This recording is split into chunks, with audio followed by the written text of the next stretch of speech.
almost did that one again. June 26th, the ad hoc meeting. We will begin with the approval of the minutes. With that, I'm seeking a motion to approve the minutes for the previous ad hoc meeting. So moved. Second. All in favor? Aye. Opposed? Motion carries. Thank you very much. Appreciate that. At this point in time, I'd like to identify public and student comment. This time, do we have any speakers for us?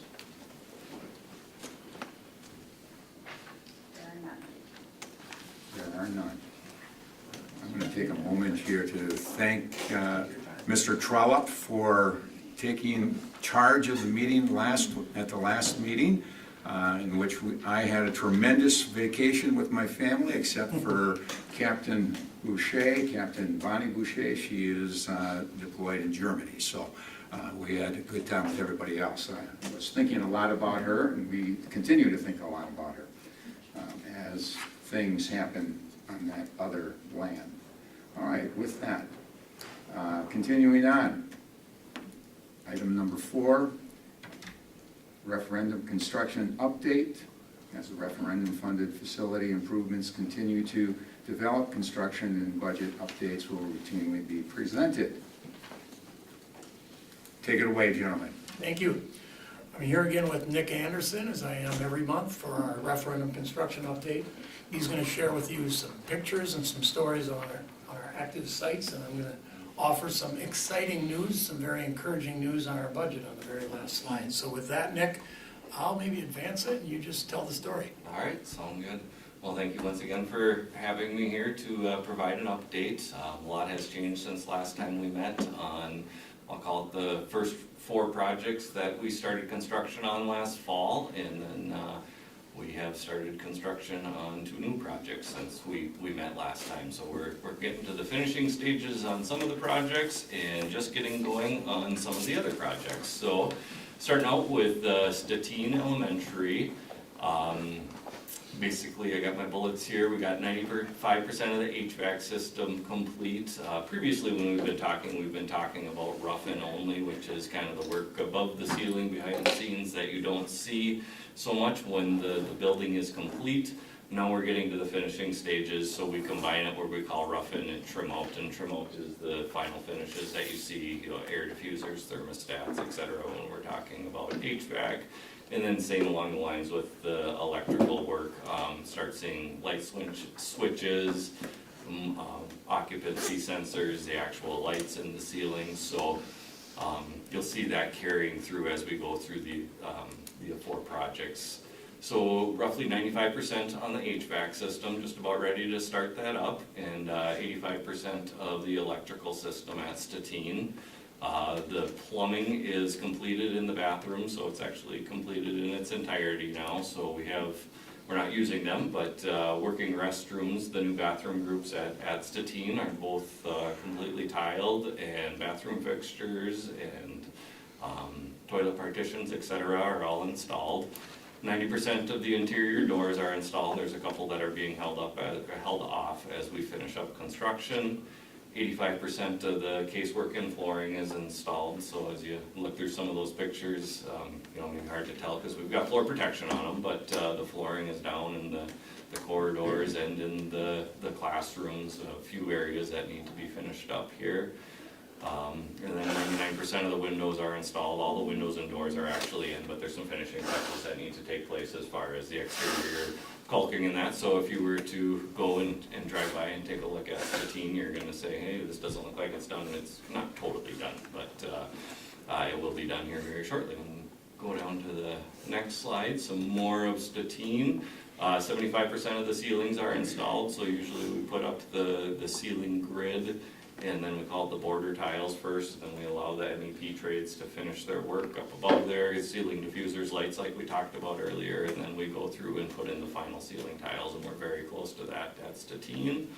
The exterior, all the asphalt and exterior concrete has been installed. The striping was taken care of last week as well, so the new playground area, I guess, with the basketball and the foursquare, and the pickleball is all painted, ready to go at this point. Basketball hoops are installed. 50% of the office remodel is complete, so that is something that you'll see on all the elementary projects, where as soon as school was out, we started remodeling the existing front entrance for the security upgrades, and going very well on all the projects. So we're anticipating being done later part of July for the interior, for the office remodel, so everybody can back to using the school as intended. And then overall fire alarm upgrade at Stettin Elementary is roughly 70% complete as well. Well, moving on to South Mountain. South Mountain's a little bit farther behind, but you're going to see a lot of the same things here. We've got the 2 additions on South Mountain, Area B being the smaller one, Area C being the larger one. So the roofing, last time we talked, wasn't 100% complete. It is now 100% complete. 80% of the HVAC, rough-in and trim out is complete. 90% of the painting in Area B is complete. Ceiling installation, like I was talking about earlier, we've got the grid and the border tiles up. We'll be coming back to put in the field tiles here in a couple of weeks. We had talked a little bit about, we had some soil corrections in Area C to take care of before we could finish pouring the concrete slab in there. That work has been completed, and the concrete slab has been poured in its entirety now. We're at 95% with the roofing. We just got to finish up a little bit of the exterior brickwork, and then we can put the final pieces on the roof. The interior masonry, so all the dividing walls and that have been fully installed now.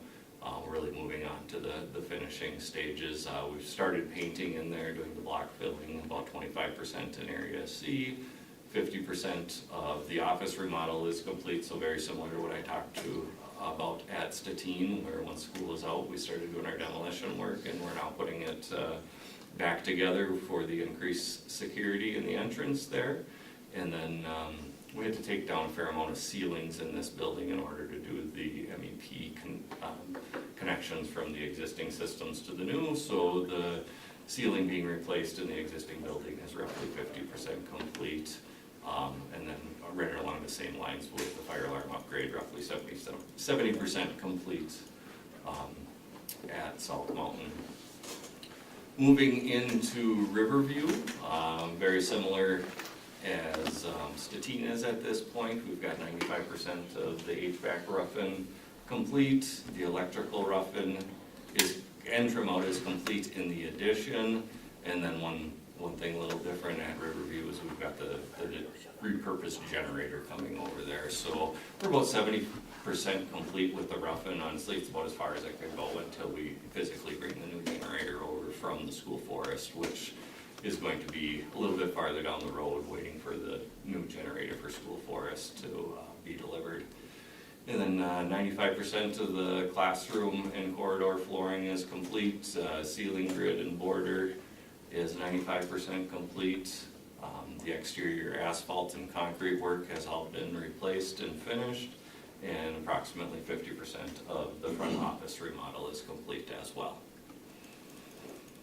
And then moving on to the school forest, there's been a lot happening out there since we last met. I guess one little snag that we did run into here the last few weeks is there was a union strike for the sheet metal workers. It did slow us down a little bit, most notably at the school forest, the metal roof going on. Those are sheet metal workers that are taking care of that. So we did get a little bit of a setback there, nothing that's going to impact the overall schedule, but it was a little bit of a bump in the road that we got through. Once their negotiations were complete, they were back on site the next day, so that was good that they came right back to site. So with that being said, we've got about 70% of the metal roofing installed at this point. The exterior gypsum and plywood sheathing on the entire building is complete. You kind of look at the top right picture there. What you're seeing is actually fire rated plywood on the exterior building, and then the finishing siding systems are installed over that.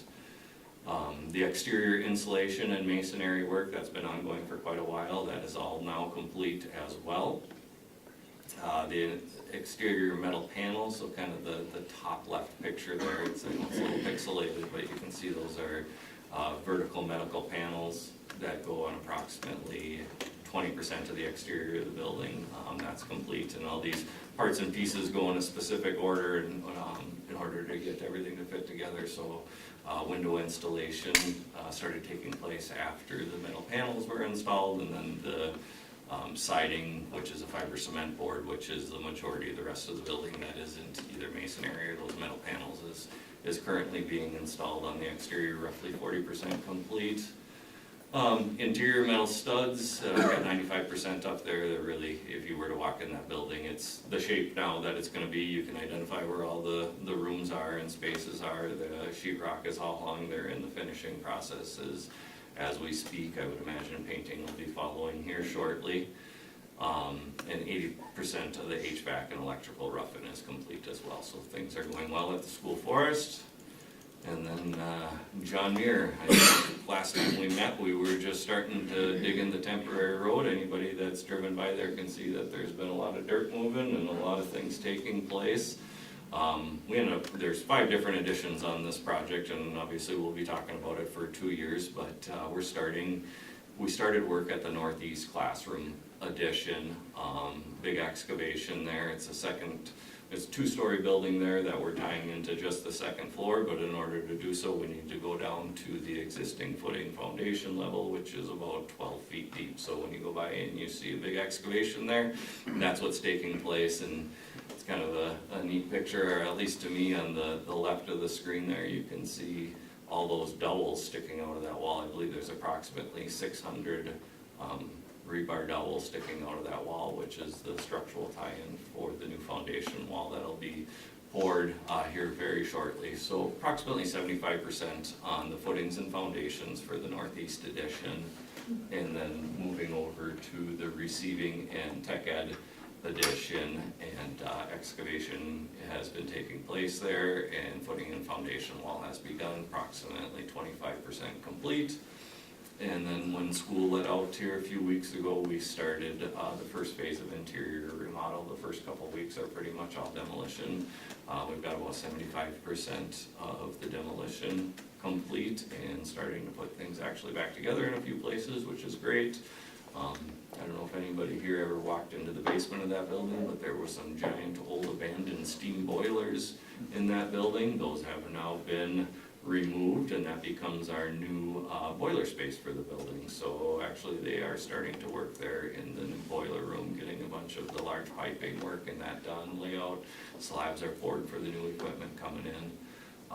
And then another large hurdle was both the electrical transformer needed to be changed for this project for the increased load, and the gas meter, and both those items have been completed as of last week. So definitely good to have those items complete.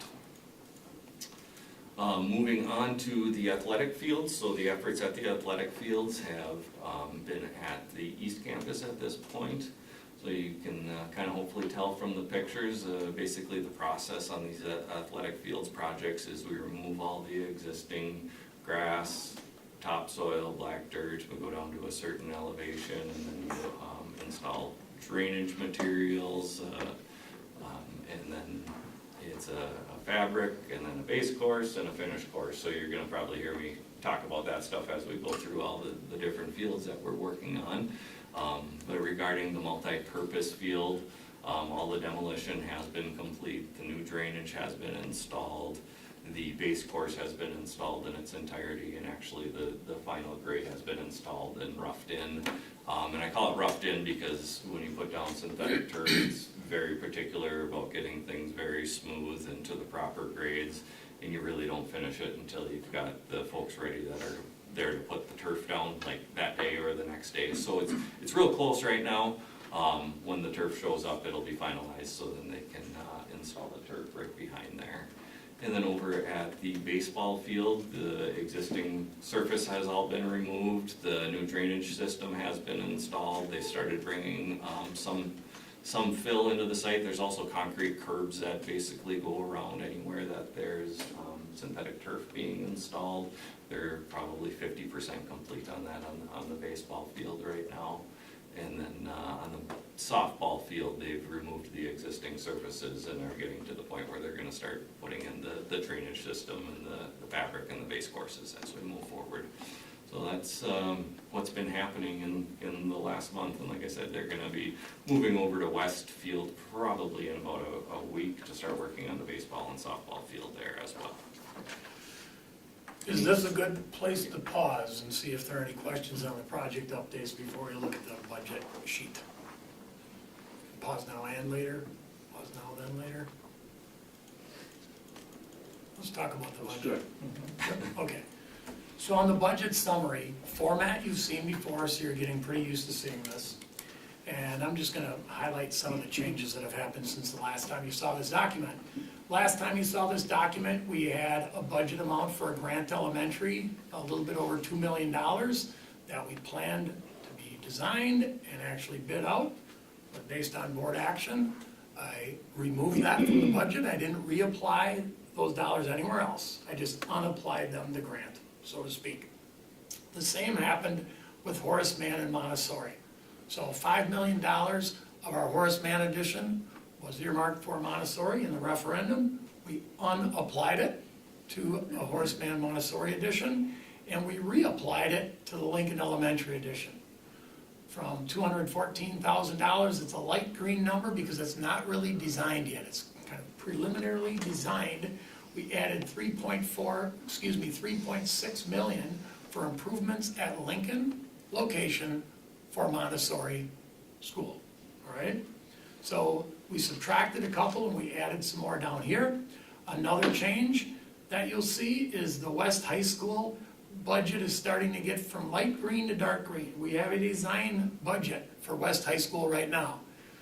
Recall from about 6 months ago, the $28,395 became $28,895. We added $500,000 to the design at West, even though the full design wasn't done, because we wanted our southeast addition to be able to support a second or third floor, right? So we knew it was gonna be $500,000 more than the referendum amount. After we did the full design, we did add some square footage in the name of a storage area that we didn't originally plan for. Inflation did some things to our design budget as well. A couple other things that are built in as alternates in our bid, which we're gonna have to decide on bid day, whether we want to include or not. But that green number is another $1 million larger than even the $500,000 inflated number. That's something we're gonna talk about with its own agenda item later on. Later on, we're gonna talk about the 95% design at West, what exactly is in that 95%, maybe some reasons why it got to $28,895, and of course, ask for board approval for taking that 95% design out to bid. So you're gonna have a much more thorough conversation regarding just the West High School bid as its own agenda item, okay? A little bit further down, here's the encouraging news that I mentioned earlier. The projected interest earnings, the last time you saw this document was $4.2 million. We increased that to $5.4 million. That's only interest earnings on the $99 million of debt we already issued. Interest rates are a little bit higher than when we first projected that number. Our cash flow is in a little bit better position because some things are delayed. I don't think that's a good reason to delay, but it's a nice side effect. If you delay, you're gonna be able to hold on to your cash a little bit longer. So our drawdown schedule is a little bit slower than what we originally planned on, and we leveraged some investments with the help of PMA, and we're gonna talk about that as its own agenda item later on. In fact, after we issue the last of that debt, the $20 million that we're gonna talk about tonight, that 5.4 number will be even higher than that. So that's encouraging news. And then that lower right-hand number in yellow that we always draw our attention to, 4.2 million, I think, 4.245 million. That's kind of how much we're under. But keep in mind, grant, we haven't allocated all of that money yet, and we've got a lot of interest earnings in there. Now, oftentimes is the case, when your interest earnings are up, goes along with high inflation. So don't think if we wouldn't have had the inflation and still had the earnings, usually if you lose one of them, you'll lose a lot of the other one too. because interest earnings are high in times that inflation is also high. So it guards against inflation. And this is not for action, but certainly for questions. If anybody has any questions, we can answer them now or when these agenda items come up later. Are there any questions at this point in time? Otherwise, we can move on. Continue. Not? Thanks, Nick. Let's go to agenda item number 5. Referendum project Sunbridge facility reaching the end of the design phase, 95% completion. The board will receive and sign the budget and be asked to consider approval of these plans to be issued for bidding. Here, 95% complete designs are being shared for West High School, and the board is being asked to consider approval for use in soliciting competitive bids. Take your information first before we go to the motion, and we'll hear what you have to say. Sure, we have an entire presentation. Sharon from Nexus is with me, Jeb is with me. They're involved very heavily, obviously, in the design of Wausau West. So between the three of us, hopefully we can answer any of the questions that you have regarding the design, and Sharon's going to share with you what that design looks like. Excellent. Well, thank you. Good evening, everybody. So one more 95% design review and budget presentation for your approval moving forward. So with that, we do have 3 agenda items. We're looking at the design review, the budget review, and answer any questions that you might have regarding where we are in design today. So with that, again, we start with referendum concepts that we presented to the community. You can see various items like you have the front office edition, we were removing the portable trailers, we're looking at adding an athletics fitness area in the back, we are an addition for receiving.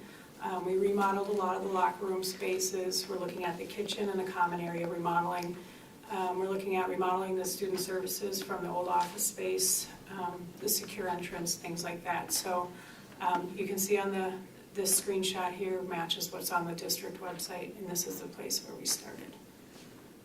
So with that, we had 16 formal design meetings, and then we had 15 formal user group meetings, which included the principal, maintenance, teachers, and then I listed out some of the different specialty areas like the front office, the theater folks, special education, physical education, athletics, student services, the IT, library staff, large group instruction staff, foods, kitchen staff, and then we had a fair amount of side conversations going on through the whole time, which that's not necessarily, it just didn't fall into a formal setting. It was more like we had a question, we brainstormed out a solution to keep that conversation moving forward.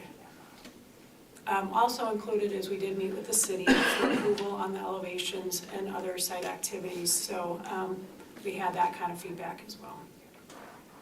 With that, I want to present the initial finish board that we're looking at. A lot of it's grays and neutrals. We heard what the school board has said regarding keeping a palette open for future school colors and things like that. And if you notice, there's a pink color in there that I underlined in orange. And that's the color that if we decide to change from a dark gray to some other color to reflect the new school colors, we can do that. And still bringing that color into the building, but the rest of the palette's set up to receive that. So we have a little bit of time and space to, as you go through your activities to determine the school color, mascots, things like that. We have space to receive that in the referendum. We did keep it simple, where we didn't have any permanent like lockers or toilet partitions or other areas that were not easy to change, so we can receive that feedback when the board and the community gives us direction on what to do with that.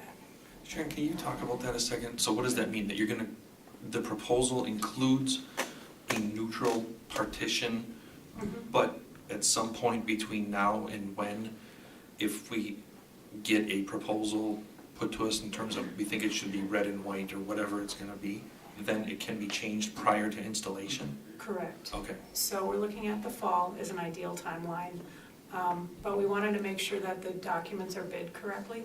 So Sure. That whole color would move into whatever school color that's determined to be, working with the palette that we have. So it's very neutral, and it would allow to receive that.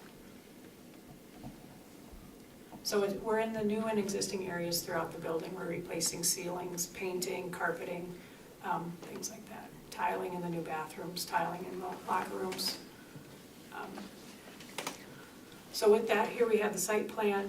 What you can see clearly is the orange is the new additions that we're looking at. So you have the southwest addition, which includes the front office and some auditorium support areas.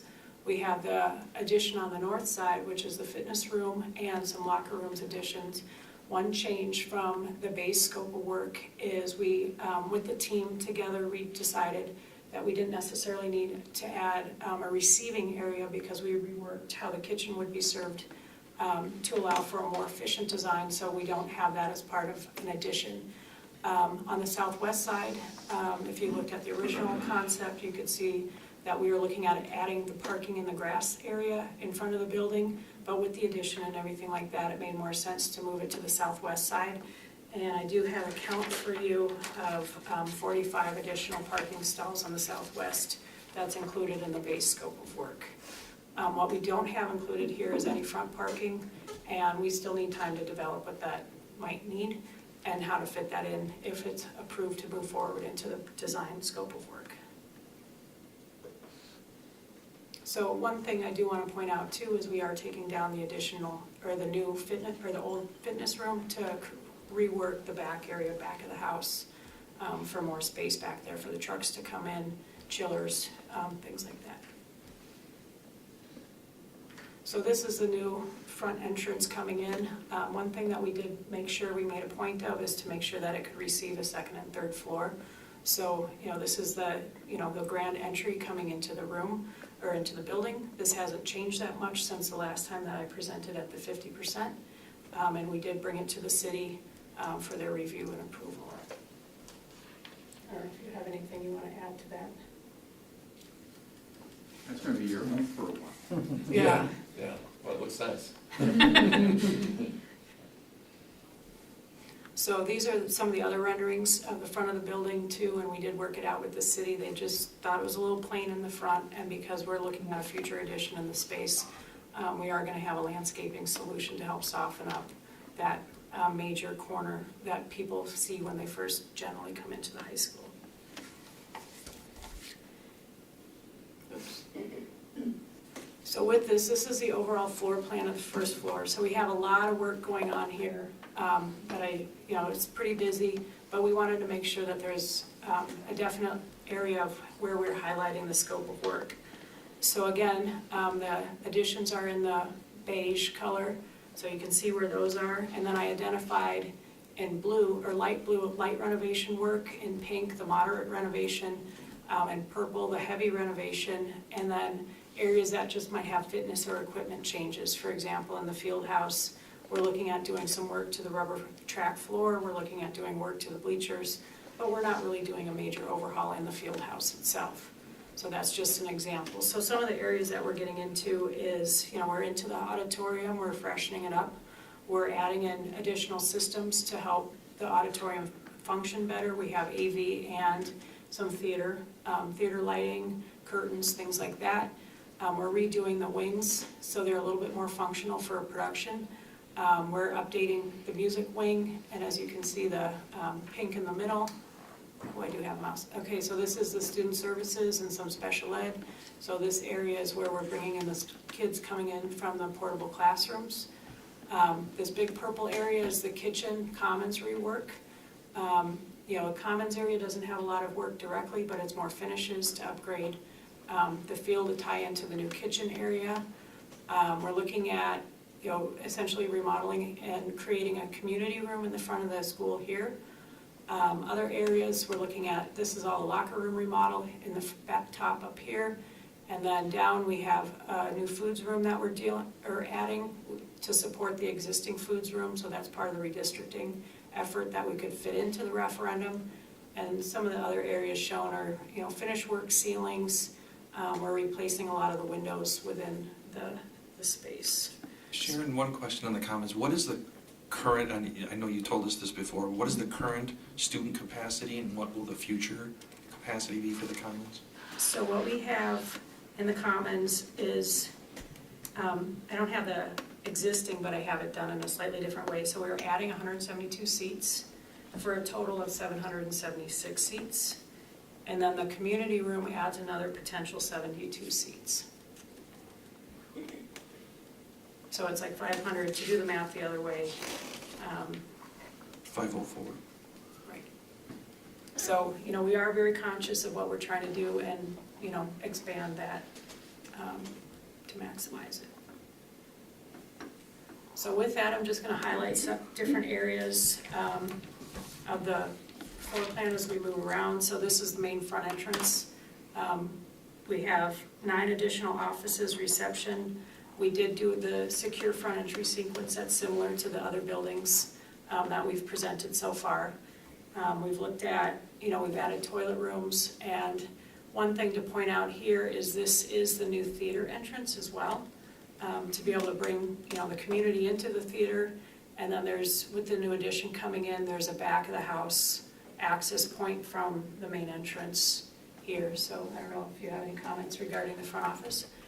Yeah, just a couple things. I guess the ramp was one of the big things that we were concerned about with accessibility for our community and our students. So that was a nice thing to get. And as Sharon said, we opened up the wings, and by doing so, we lost our green room and dressing rooms and those things. So that it will be new and improved certainly with additional space. And then if you were familiar with our scene shop, I guess, it was quite tiny and had a lot of different functions. So we'll have a dedicated scene shop and some storage, and I think our theater folks will be very pleased to perform in there. Not to mention, our sound system was to a point where it needed replacing, and our curtains and lighting. So I think it's going to be very nice.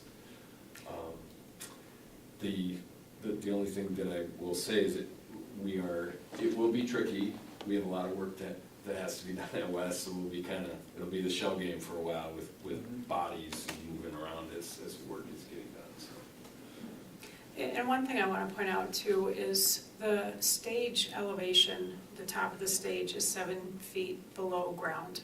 And so as Jeb's referring to the ramp, that's being able to get down essentially into the basement, for an overly simplistic way to look at it, safely to be 7 feet below grade.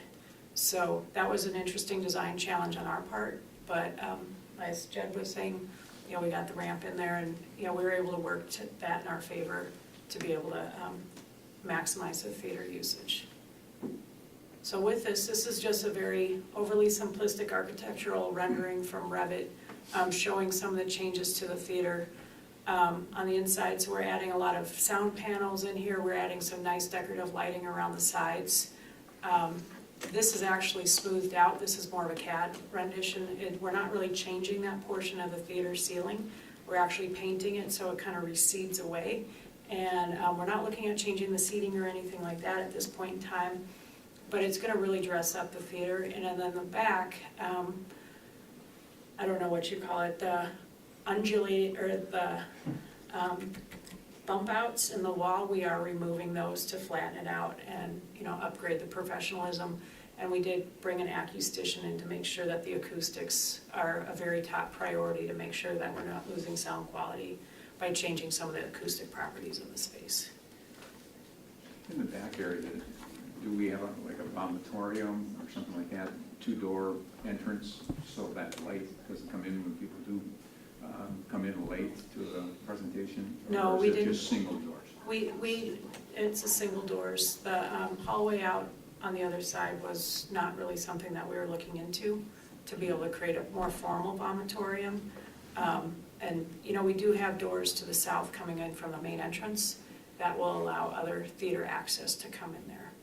So it kind of just spreads it out, but not necessarily has a separate space for that You function. can only do so much with what you have. Mm-hmm, correct. So with that, we just want to go into, we talked about the auditorium addition.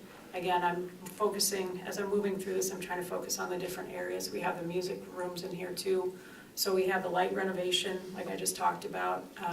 The green indicates the curtains, the lighting, and other areas of equipment or finish changes.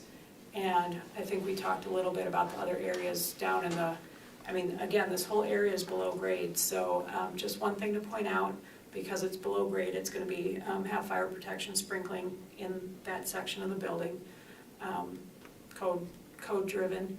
And then, you know, in the music rooms up top, we're looking at flattening out the floors, you know, rearranging some of the storage so we have better instrument storage in the space. And then, I don't know if you have any comments, Jeb, you wanna talk about the music wing? Well, as Jim kind of said, you have to work with what you had, and there were some construction obstacles that we had in the music areas.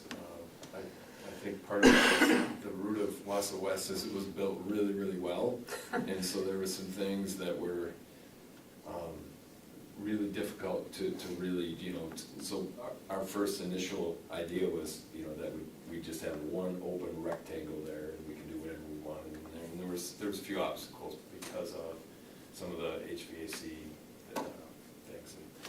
But in the end, we got a lot of input from our music folks, and I believe they will be very pleased with the setup as we move forward. So. I can't remember, are there 2 catwalks or are there no catwalks whatsoever coming across the theater? I know there's at least There's one. two. At least One. one. There's a front and a back. Is there a front and back? Oh. Okay, for back lighting and then front lighting, yeah. Makes it a lot easier for students to work on lighting as they learn more about that. So just to touch on the system, so we are replacing the AV systems in the auditorium. So we're looking at, this is technical language, so, you know, I tried to simplify it, and then I just went with what the AV designer gave me. So we have a simple touchpad operations. We're trying to simplify the system operations. You know, it's a system that kids will be able to use moving on if they go into college or other future job opportunities. It'll help train them in what the current technologies are. It's going to be a fully digital system to help operate this system so there's less breakdown, or, you know, I guess there's a lot of tweaking to get certain things to work. We're looking at a high fidelity sound system. Again, that was mapped with the acoustics and, you know, made sure that the coverage was complete and balanced. And then we are adding in a wireless mic system, you know, for better access to, you know, presenting information. So the AV system, the screen and the camera, I believe, was considered adequate. And so we're just tying those in, and we are adding some cameras into the back of the house, in the back of the seating area to help with the, you know, streaming and other opportunities. And there are connections for the AV system in the green room and some of the music room spaces to help with back of the house functions during a show. I think that the other thing to note, especially if you're at Senior Awards this year, the new system will have levels for different users. So if you were at the Senior Awards, we were panicking because the mic worked before and then it didn't work right beforehand. We got it working, but this system allows for someone like me to come in, pop it on for an event like that, but then also a lot more detailed for those students or professionals who come in and want to, you know, put on a musical or things like that. So that was good for me because it's easier to use, and ensuring that it works is a nice thing. Plug and play. Yes. Yeah, That's and what you like. and there's also the option for those who don't want to just plug and play, that they actually want all the controls and the full interactive experience, so you have that level of usability as well. About several years ago, we were at Cat 4, Cat 3, Cat 4. Are we now at Cat 6 with everything being identified in the Yeah, I think field all- house and here? I mean, it's going to have to be Mhm. upgraded, I'm sure. Right, and so we worked with IT to integrate it into the district's, or the building's IT system. So there's a lot of, you know, based on the district's requirements for those types of systems, we were able to work it out. So it was like the systems are interconnected in a way, and again, I'm not an IT professional, but allows for the security of the system, so there's a lot less opportunity for someone to come in and hack into the system that way. So we were making sure that security of that system was well thought out as well. Coax has completely gone away. So the other half of the theater equipment, we're looking at the lighting and the curtains and the dimmer rack. And so essentially, we're gonna be putting in all new LED lighting. I believe that we can keep some of the existing lights if they want to, if they need them. But that way, with LED lighting, you can do color changing and you don't have to get up in those fixtures as much. And the other part of that too is there's the small sound, like the light booth or whatever the formal name of that is upstairs. So between this AV sound and lighting, there's a big control room. And, you know, there are the two systems, we worked hard to make sure that they integrate together. And so even with the house lighting and the dimmer rack, it's all set up for the presentation and the systems are integrated. So student services, I probably won't spend too much time here. You can see that we have space for 5 counselors, a conference room, some record storage, meeting rooms. We did listen to the student services staff to make sure that we understood what their needs were. We also brought in, again, like I said, the special education students from the portable classrooms. And again, working with the special ed, Jeb and his team, we identified the new spaces on the PACE lab, a couple special ed rooms, and then we did have a scope of work in the ID room right across the hall. You can see that in the purple. And so we rearranged the toilet room so we had direct access for a high needs toilet room directly into the ID room, which gives those students a lot of privacy. They don't need to go into the hall, you know, if they're in that space. And then we just flipped, so essentially we flipped that with the men's toilet, the faculty men's toilet room, just to get the, you know, privacy. You know, that's really important to make sure that that everyone has, you know, respect and, you know, the space they need to succeed. So next we have foods, the school store. So the foods lab, this was something we went back and forth with a lot, just so we kept the vision for the future open and allowed for the best use of the space. So this is probably something, Jeb, if you want to talk through the story of the foods lab. Okay, well, so our foods lab, we were looking at possibly moving it back to more by the tech ed area where there's a 1-story, and part of that reasoning was if we went to a commercial kitchen at some point, the ductwork and the HVAC stuff could vent out directly, and that would be a lot better, because obviously if there's, you know, classrooms overhead, you're not gonna pipe it into that. The aesthetics of it coming out the building would be different, and so we were kind of leaning that way, and for a couple of various reasons, we came back to wondering about this. The room currently in purple there that we're looking to change is, it's a family consumer education room, but it wasn't the kitchen. The kitchen's in the corner, the green, the current one. So by putting it there, we take a little space out of the career center. And then if in the future we decided that we wanted a commercial kitchen, we could put it where that career center is currently on the drawing. But it would be close enough to our food service kitchen ventilation that it would be able to be connected. And so my understanding from the architects is that actually works out a little better in the long run for the whole system. So what we were able to do, because part of the conversation too was with the main remodel of the kitchen, we were able to use some of the hood ductwork from the main kitchen to receive, like if there was, again, a future commercial kitchen going in for the foods lab, all the ductwork can go up in that old chase. So it actually worked out in our favor because it would go up all 3 floors. And so the other part of this is our base scope of work was to remodel this foods lab, but just with the redistricting and the vision and the flexibility moving forward, based on the feedback that we were getting, is it made sense to have 2 foods labs right next to each other, because that will better serve the students there. And essentially it's within the scope of work of what we're looking at. So there's some repairs going on to the existing lab down here to bring it up to a little bit more of a robust state. And then we had this lab coming in to expand that, so there's more flexibility moving forward. So that was a bit of a scope change, but it seems to have checked a lot more boxes than what we were originally looking at and giving the school more flexibility to move forward.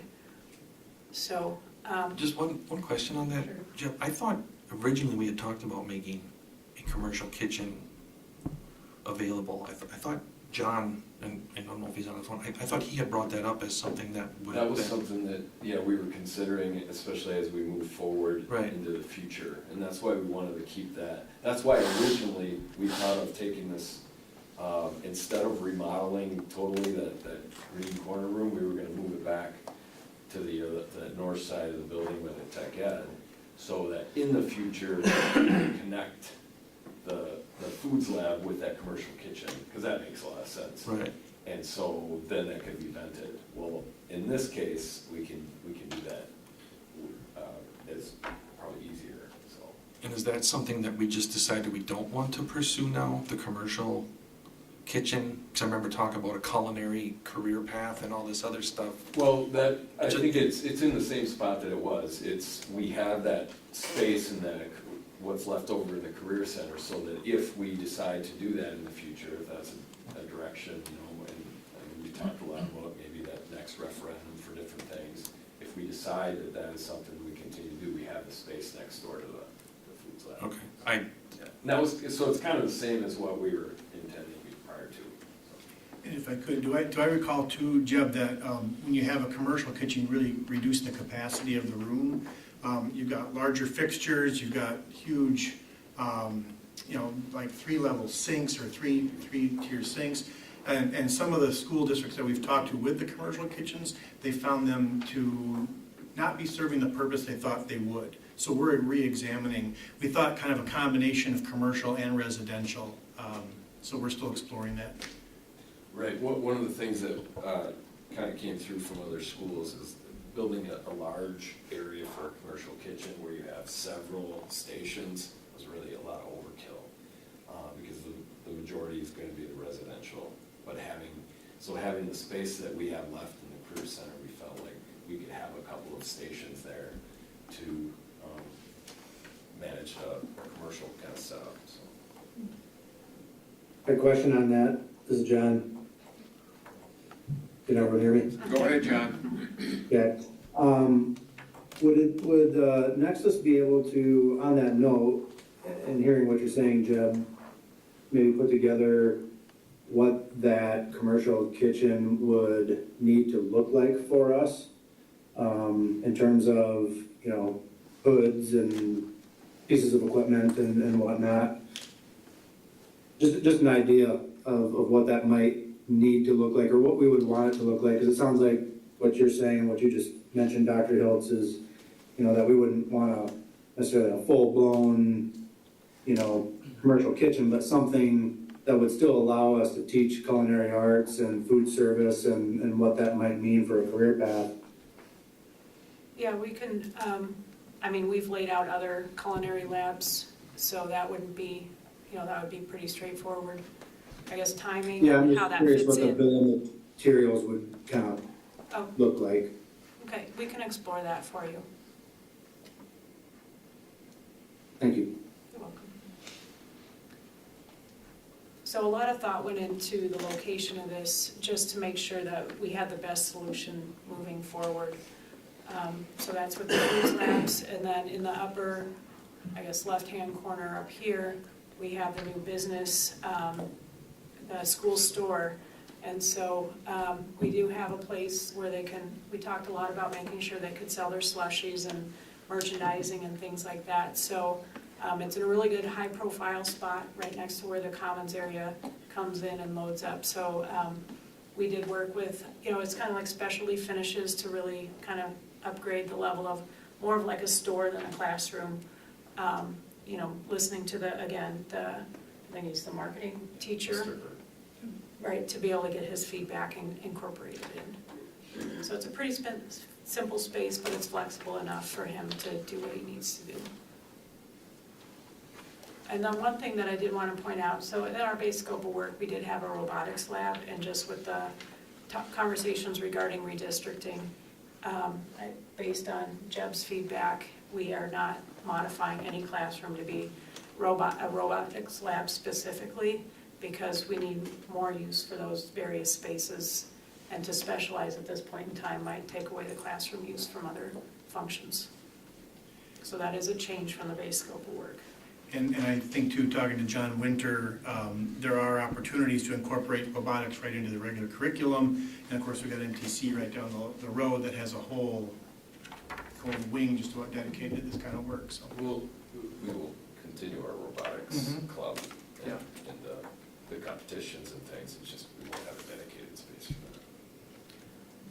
that. And while we're over here in this part of the building, I just wanted to reemphasize that we are replacing all the windows along this edge, mainly in this older portion of the building.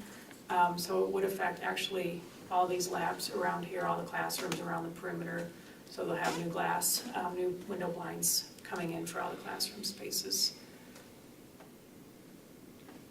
I went the wrong way. Okay, so here is a plan of the kitchen and commons and the new community room.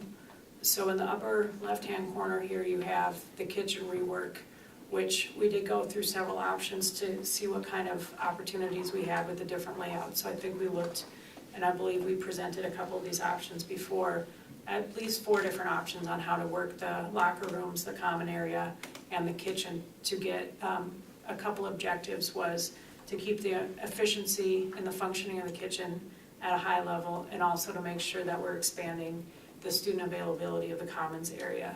And so one thing that was occurring is with the community room here is we originally wanted that in the front of the building, and with all the different conversations, it really just made a lot of sense to turn, this is an old storage room that serves a lot of field house equipment and things like that. So that made sense to have that be a community room. It has access to the outside. We punched in a couple windows to really brighten up the space, but it also could serve as common area overflow. So that's based on the question you asked before. With a couple different layouts, we came up with that count. And then by settling in, if you remember, we had option 4. It did push the kitchen up. We did move one of these locker rooms into the addition, but it freed up this whole area here for student seating and access. So we really were able to maximize some of the space available for those additional students. So it seemed like a pretty great solution to be able to cover a lot of different areas. And then in a future slide, you're going to see there's an additional storage room addition that will take all this field house, and I'll talk about that in a couple slides up. But so there's a little bit of a domino effect where things moved around.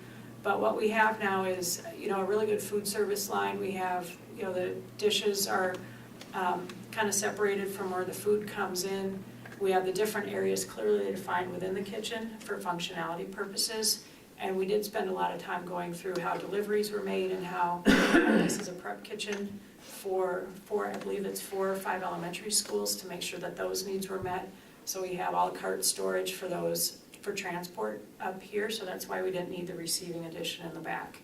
So it took a lot of conversations to get here. This is a pretty complicated, for lack of a better term, messy construction project moving forward.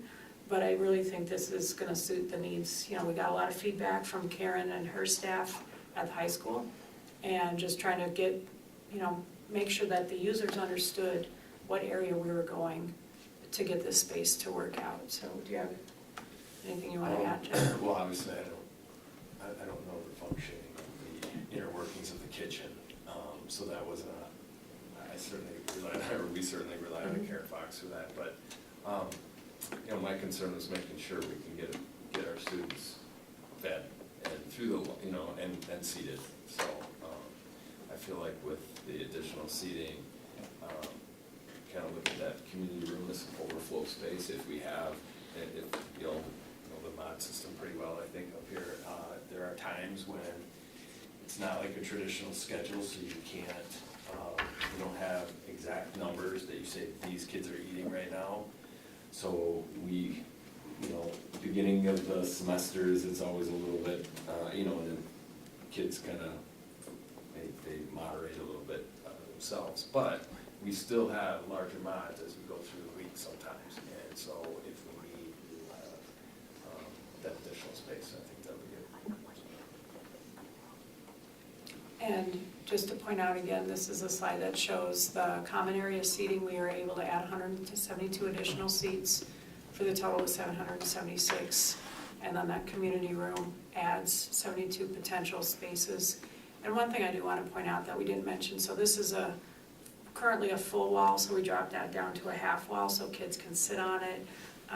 You know, just kind of more of like a commons area, just a little bit diversity within the seating area itself to give them different options.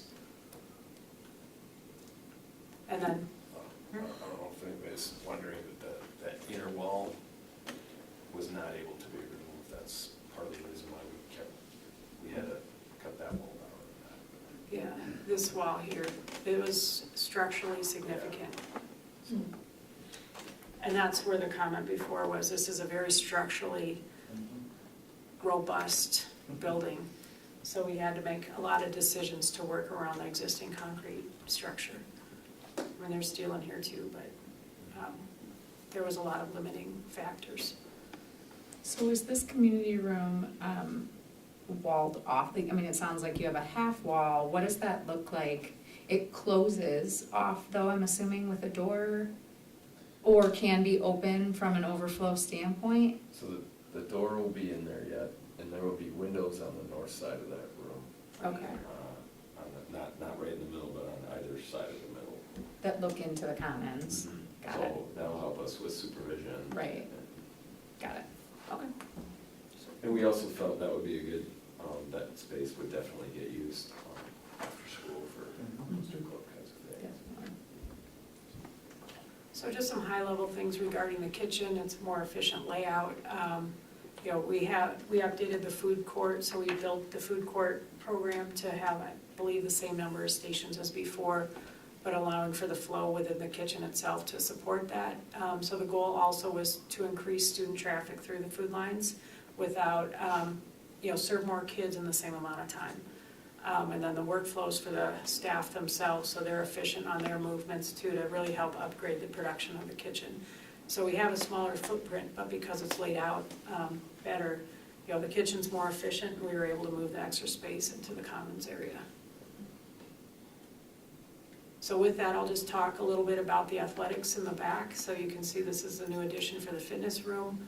This is a locker room that we moved out of the way from the kitchen layout, and then the blue here is, purple blue, is the new, just the renovated lockers. We moved most of the walls. We have, you know, the locker count still matched with what the students need are, and I believe there's 14 rooms in the back. You have that. We kept a classroom in the middle that serves the athletic wing. We did relocate a couple of these offices to across the hall. One thing, unfortunately, that we had to do is we are looking at moving the IT closet because it was too negatively interfering with the flow of the space. We don't like to do that, so we begrudgingly did it because that's the long-term solution. And then, you know, we did replace the lockers, made some individual shower stalls, things like that throughout this area. So you can see the locker rooms, that's always falls under heavy renovation when you have a lot of plumbing and things like that below. Did the locker capacity increase? I don't know that it, I'm thinking it You should, know, I don't know that. I'll have to find out. I know what we looked at it with our coaches in terms of athletics and, you know, in season, because in different seasons, you know, some vacate, some enter those locker rooms, and we felt like we were adequately Right. spaced. I mean, for now, but I'm just thinking down the road, if we're gonna increase student count by 23% or something like that, in theory, you're gonna need more lockers, because there's, one of the selling points of this is there's more kids involved, right? Well, that's part of it, but we won't have as many teams for each sport either, because our ninth graders won't be there. You know, so that contributes to a lot of numbers as well, and you know, see, and we don't have all that figured out exactly, Okay. where we'll have maybe JV 2 and 3 at 8, 9, and then varsity at the high school. And part of the goal with the team rooms is to give them flexibility too. So I believe that, you know, you could rotate through the different teams. They're not assigned like, oh, these are all boys' team rooms. They could handle whichever grouping of sports come through there together. And so it gives you a little bit more flexibility on how to be able to use those different team rooms. So here's the rear rendering of where the athletic addition is gonna go. You know, it looks pretty cool and very welcoming, facing towards the fields at this point in time. So that would be the weight room, strength room with all the windows, Correct. lower level roof. Okay. And there is opportunity to add building signage to these areas, you know, when the time comes. So other things, the second floor, not a whole lot of work here. The green is finishes generally. So either the ceilings, floors, other things like that. And then probably the only major scope of work that we have on the second floor here, excluding HVAC work, is we're just adding a unisex toilet room into this office here, just to adjust the office space a little bit to receive that. And then up here, I just flagged that this is a penthouse above the addition for the mechanical room. Here's the third floor.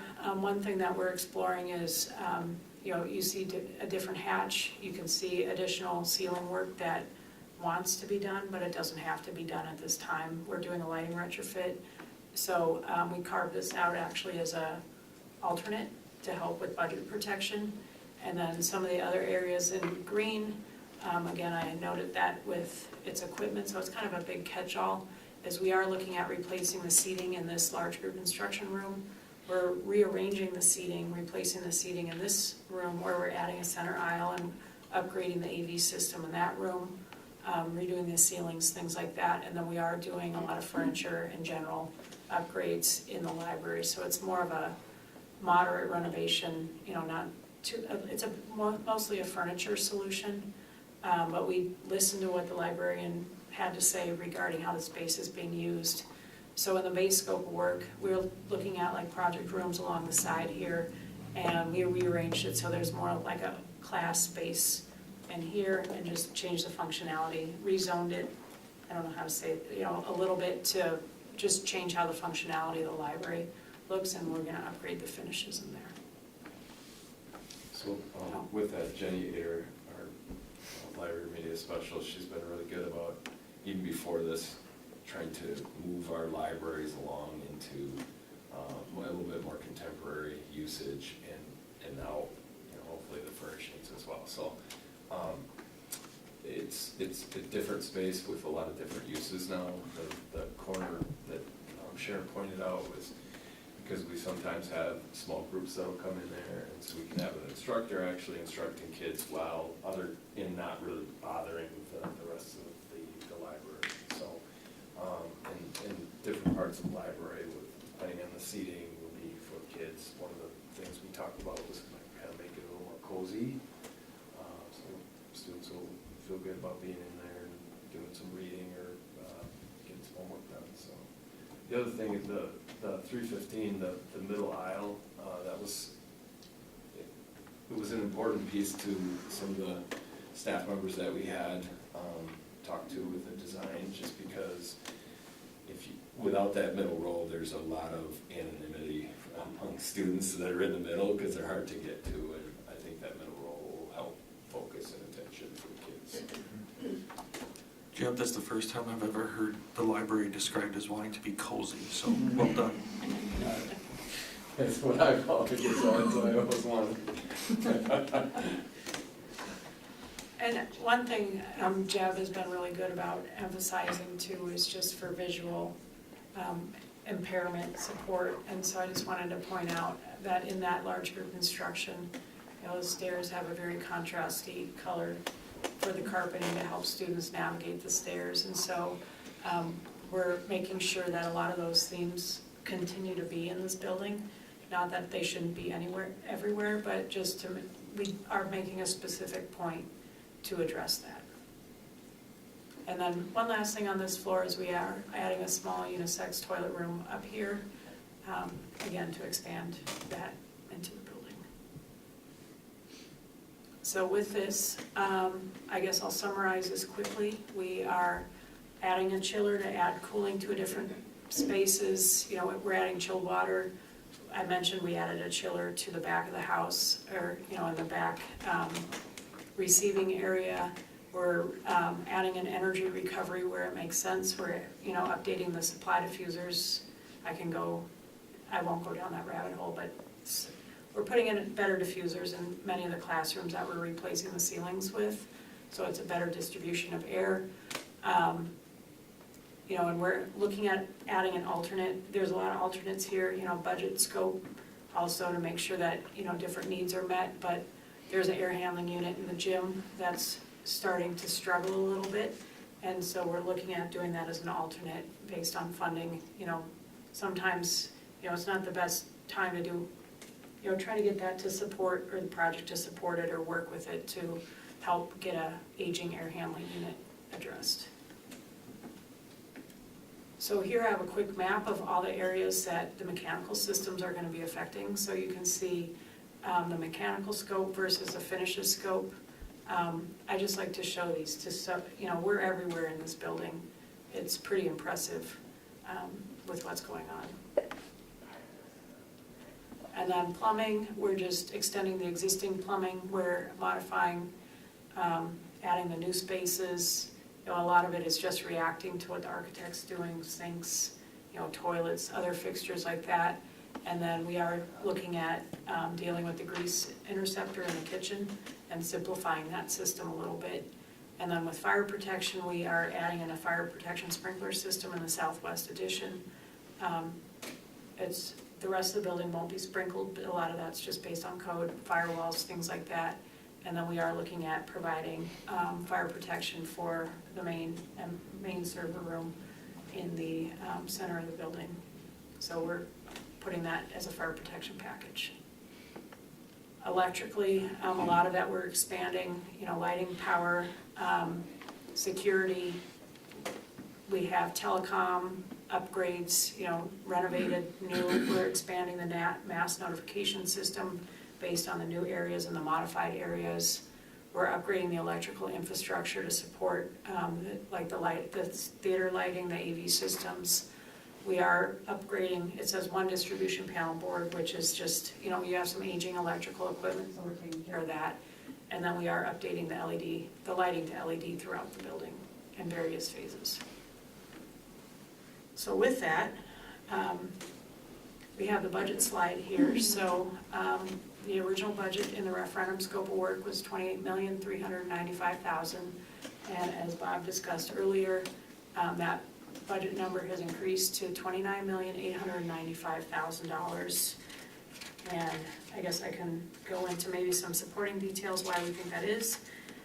So with that, we're looking at, you know, there's a couple different items like the sprinkler system and the underground stormwater retention. The site's very wet, if you're familiar with that, so we're aggressively trying to, you know, we're within our scope, we're trying to manage the water as we need. We're still dealing with some levels of inflation. For example, the kitchen equipment has gotten pretty expensive, coolers, the hoods, things like that. And I guess I want copper, electrical work. You know, the list is pretty long on things that we're still seeing with inflation, but I just wanted to give a couple examples with that. But I did want to point out that this is about, you know, 3.5% over budget, which in the whole scheme of things, I guess I just want to say that's not that bad with, you know, the inflationary environment that we've been going through. You know, we looked at some comparative projects where the average inflation, well, I'll just call it the inflation impact, is probably around 10%, plus or minus, with some projects that have recently come through. So I'm not saying, you know, being over budget's a good idea or something I support, but I also at the same time, I just want to put a little bit of reasonableness to it, that I still think we're doing a pretty good job doing it. And then I just wanted to check to make sure our estimating team, you know, their quality coming back, and the last several jobs that they've put together have been pretty close to bid day, so we're pretty confident that this number is, this is pretty close to where we stand. Furthermore, just to keep in mind, the board is taking action on the design itself, not necessarily the budget. The budget is certainly a big component of it, because that is what we anticipate the design to come in at on bid day. Although we know bid day, we can sometimes get some surprises in both directions. What we'd be asking the board to do is take action on the design itself. And keep in mind what I shared earlier about interest earnings are coming in a little bit higher. We did take away from some grant funding, we took away from some Horace Mann funding that would allow us some flexibility to even have this one come in on this design budget, or even maybe a little bit higher. So that's what we're asking you to vote on and obviously discuss. And we did build some protections in our bids via alternates. Correct. Where in bid day, we would have some flexibility to even have more confidence in hitting these numbers. So building on what Bob just said with the alternates, we're at about 9 or 10 alternates, and most of them are budget protection or cost savings alternates. I don't want to spend a whole lot of time getting into the specifics. Some are pretty aggressive and do start to cut into the main scope of work, but we do believe with all the alternates that we're presenting that we do have a viable project on bid day. And again, some of them might go into the base scope of work, if that's the direction that you wanted us to go. Just one question, I don't know, Jeb or Bob, I know we didn't, and it's not on these plans, but what was the strategy, or where did we land on what we're gonna do with the auto lab? The whole discussion from, we have this nice lab at East, and now we're gonna have high schoolers over at West without that same advanced functionality. How's that gonna shake out? We've discussed a couple of different things. I don't know if Dr. Hiltz wants to offer any comments here, but we could transport students to East with a different referendum, of course. We could build something a little bit more comparable at West, but it's certainly not in the scope of this referendum. We are not in a position to build an auto lab at West like we have at East, so can we talk about both of those? Yeah, I would just add, John Winter and Watia and NTC and the auto teachers are all having conversations about options. Those are certainly some of them. I'm not sure where they've landed so far. That'll come later this fall.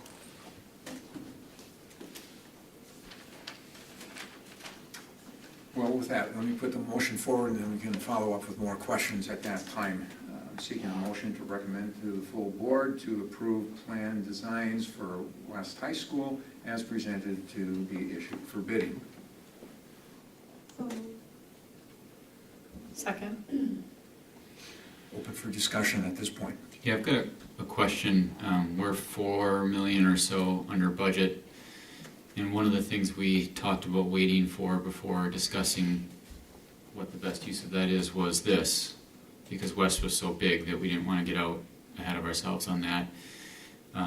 Is now the time to have that discussion with the thought that if we decided that some of it should be spent at West, we could include it in the design for the bid, or do we want to wait until after the actual bids come in and we have even more assurance of what the, you know what I'm saying? Like, there's advantages and disadvantages to both. If we wait for the bids, we're going to have more assurance, but if we do it ahead of time and decide that West is a place where some of this should go, we could include it in that original design. I think you have less than, this is just over, I think with this project, Bob, this is just over half that would be considered in the, I'm sorry, there's about half left that is not in the orange yet, where we have final numbers on. There's about 60 million that is finalized of the 120 million. So, and my only point there is that there's still a lot of actual numbers to come back in yet, and that's only about a 7% delta. If I could, while Bob's doing some calculations, Lance, if I could just clarify, was there something that you had in mind in terms of talking about adding at this point? Well, not specifically, other than, Pat tonight brought up lockers. We've talked about more classrooms. We've talked about parking. I know I brought up parking at South Mountain. And so I'm just wondering, if we think we need to wait longer, that's fine, but then, the disadvantage is, of course, we're not including it with this original scope of work, and so I assume would be more expensive to do at some other time than to include in with a, if you bring somebody in to do a $1 million project, I assume it's more expensive generally than if you add it to a $29 million project. Maybe I'm wrong, but it seems like it would be more cost effective to do it now.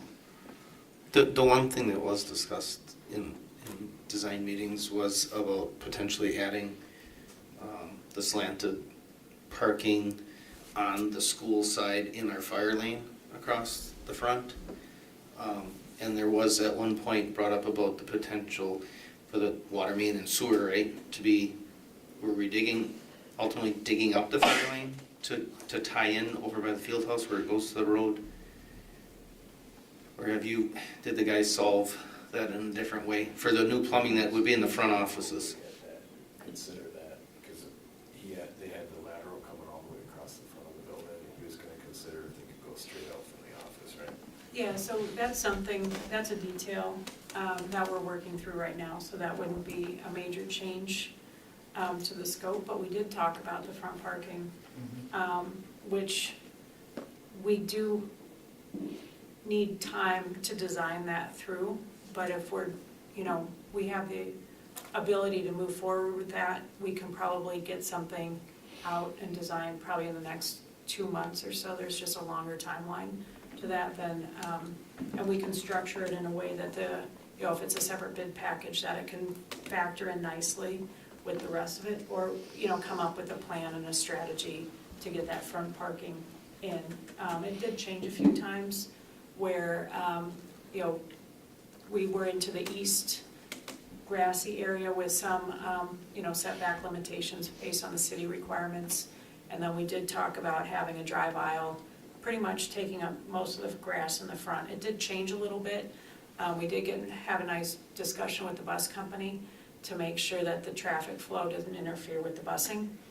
And so there's a whole strategy. Essentially, we just would need to put a little package together and go to start working on that front parking piece. It's just a little more complicated than. There's a few options there, Lance, that she's talking about. But the savings that you were asking about would be if we're digging up the fire lane anyway, then that would kind of be the savings, of doing some, I think it was 90 stalls at a slant, like drive-in pointing to the south along the whole front. Yeah, That's where the savings come. Parking seems to be one that would be the easiest to sort of add on later. The one that would concern me more is if we wanted to add classroom or locker room space. That would be one that I'm fine with waiting. I assume that we won't get as much bang for our buck if we do it, a year from now as opposed to now. And that's why I was still Yeah. wondering how staff was coming with scheduling and number of sections that they were gonna project, and if it was necessary for us to have that discussion if we needed more space somewhere to make sure we were offering the right classes and enough sections of them. That was, Oh, go ahead. I was just gonna say that was my same single question, was just that I'm comfortable with, moving on this vote, except wanna just know, is this the time to do that, to consider with that additional funds right now? Is this, do you wait and then see what it looks like after bid? Because I'm assuming, we know several things have been struck from the scope because of money, right? And so if we have added funds, do we add them back in? Is there sort of like a list somewhere that says, if we have extra, that we'll add this back in, like a building project that I might do? Obviously, this is a totally different scope, but I'm just wondering, is that how that works? I think those are all included in the alternates. So we couldn't, I don't think at this point we could add additional locker rooms. We couldn't add additional classrooms. Those have all been designed, as I Sure. understand it.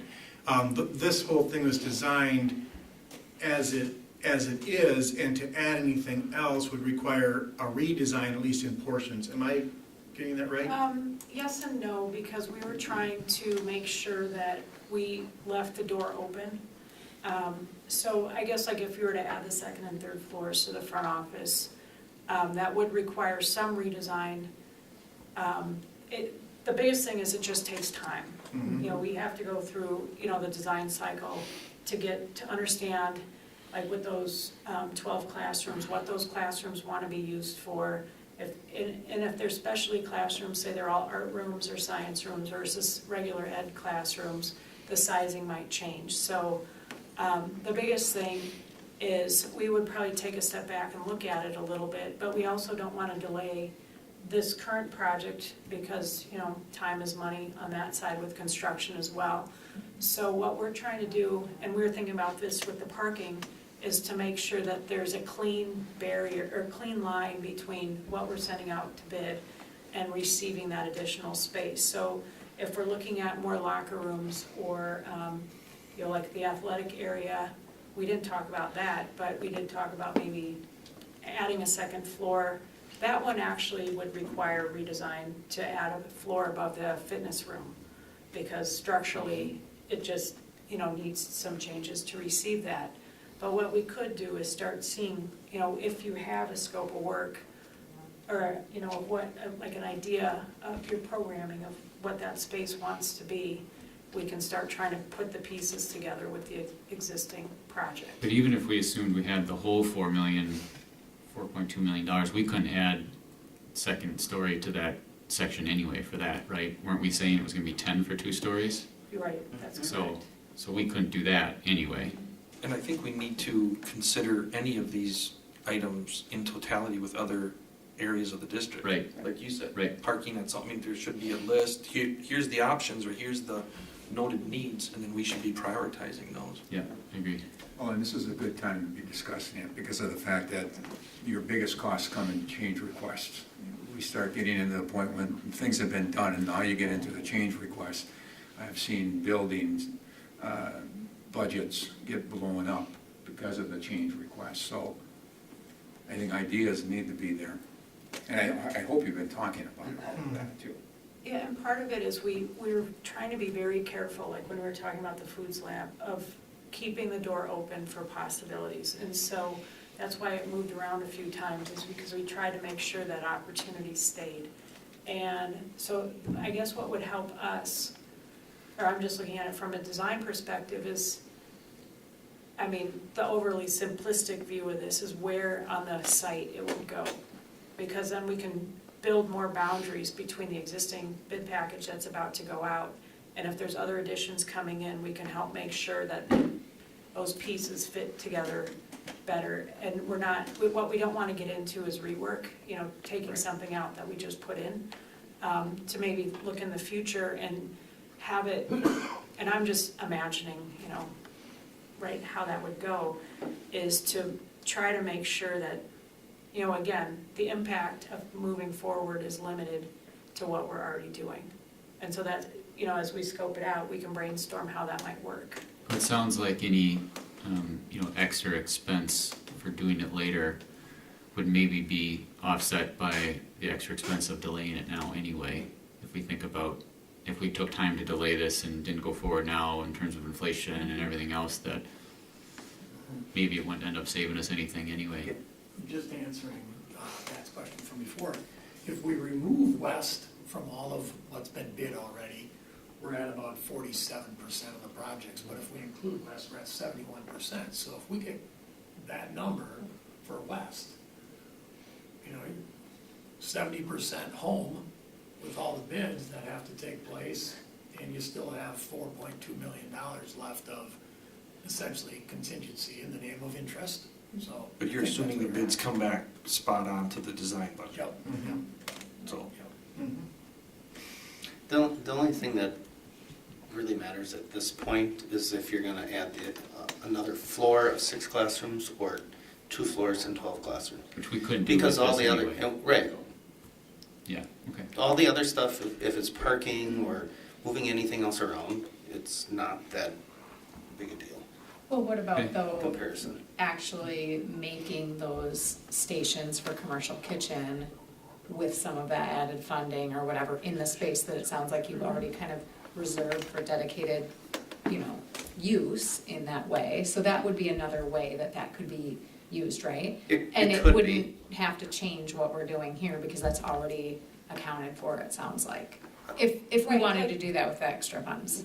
The design it would still have to go through the design process, but the space is allocated for it, and the general functionality has been looked at as far as getting the hood and the ducting out and things, there's places for it to go. So it's something that could go fairly quickly, but it quickly in design is still a couple months. We wouldn't be bidding it in No, August. no. Right, and it would put further pressure on capacity, because a commercial kitchen Takes might more not accommodate as many students as a commercial/residential kitchen. So capacity is one thing that's gonna come at a premium. We're gonna need capacity in '25. Other questions? If not, I have one other question that was not Okay. addressed, I don't know if this is the time to ask it, but just about the timing of the work. And I know it's probably a range, and you kind of talked about moving shelves around.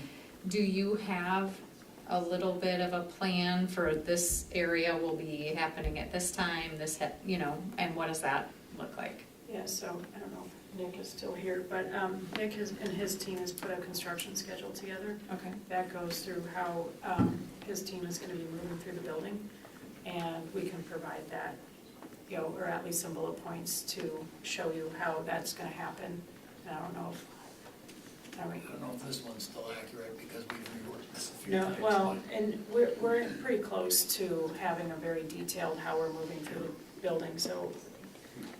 We've been talking about it with Nick, Mhm. but there's a lot of work that has to be done.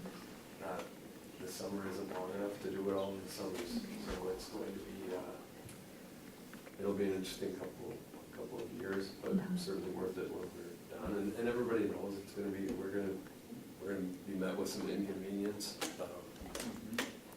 But if you're not, I don't know how to get it done. Right, you know. of course. Yeah, I just didn't know if there was sort of a calendar. Offer some Yeah, so very we've got the broad- expert right behind us. We call it the phasing plan. Yeah, let's take that to him so he doesn't have to get up and ask. Oh. Thank you. Without the phasing plan in front of me, I hate to go into too much detail, but real broad strokes here is we'll be starting construction in the front office addition late September, early October, assuming we move forward with the project. And at the same time we're starting that addition, we would start renovating the music and choir area. Talking a little bit about the hopscotching that we're gonna end up doing is the music and choir area would wrap up at the end of the year. And at that time, we would start renovating the auditorium. When summer rolls around, we're then gonna be ready to hand over the office addition. So the office staff would move out of their existing spaces into their new spaces, and then we would start renovating the office area. And also next summer, we would start on the fitness center addition as well. So there's a lot of moving parts in here. The first summer, we're gonna work on the third floor. As far as the renovations, the second summer, we would work on the second floor. Like I say, I hate to go into too much detail without it in front of me, but yes, there's been a lot of conversations, a lot of thought that's gone into it. The kitchen renovation would be the following summer, and there's a lot of work in there, and we're not able to do that work feasibly in 3 months. So it actually would be 5 months for the kitchen remodel, and we've been working with food service a little bit to establish when the right time is to get in there and mark 5 months worth of work rather than 3 months worth of work. So big picture, start this fall, about 26 months worth of construction. Does that help? Yeah. Jim, it sounds like you have had a lot of input from teachers and staff, and it will be a fun time for you moving your offices around. I will guarantee you that. I think he said interesting, I don't know if he said fun. Fun can be interesting as well, so you'll have a good time ahead of you. All right, so with that, there are no other questions. I'm going to call for the vote. We've already put the motion out in front. All in favor? Aye. Opposed? Motion carries. Thank you very much. We will Thank be you. moving forward. This might be a good opportunity, Mr. Boucher, just to express our gratitude to the community again. Very exciting, the Everything that's happening at West, the updates at Mir and the school forest and our elementary. So again, just thanks to the community. I agree. Well stated at this point in time, Eric. Agenda item number 6, resolution authorizing a loan of $19,810,000 from the Board of Commissioners of the Public Lands of Capital Improvements authorized by the 2022 referendum. Administration recommends the attached resolution authorizing a loan of that amount from the Board of Commissions of Public Lands, BCPL, for capital improvements associated with the 2022 referendum. BCPL is an agency of the state of Wisconsin administering the state trust fund loan program. In the last 5 years, over $1.8 million of financial support for Wausau School District libraries came through the Common School Fund via the Board of Commissioners of Public Lands. Thank you. Take it away from there? Thank you. There you go. I've got with me tonight Eric Cass from PMA Securities. He's going to help me tonight to review some of our debt issues that we've made thus far for our referendum and take a look at some of the market conditions that are leading us in a certain direction, then talk about the strategy that leads us in the direction to issue the last of the debt with the Board of Commissioners of Public Lands through the state trust fund rather than a typical competitive general obligation bond. So with that, Eric, how about if I give you the driver's steering wheel there? Good evening. As Bob said, my name is Eric Cass, Director of Public Finance at PMA Securities. Pleasure to be here again, kind of walk through some updated thinking that has really come to light over the last probably 3 to 4 months. So we were originally here a year ago talking about the first plan of finance, and I'm going to walk through some of the principles. Those haven't changed, but our original focus was issuing over 20 years. 20 years is the maximum allowable repayment schedule when you're issuing general obligation bonds after you pass a successful referendum.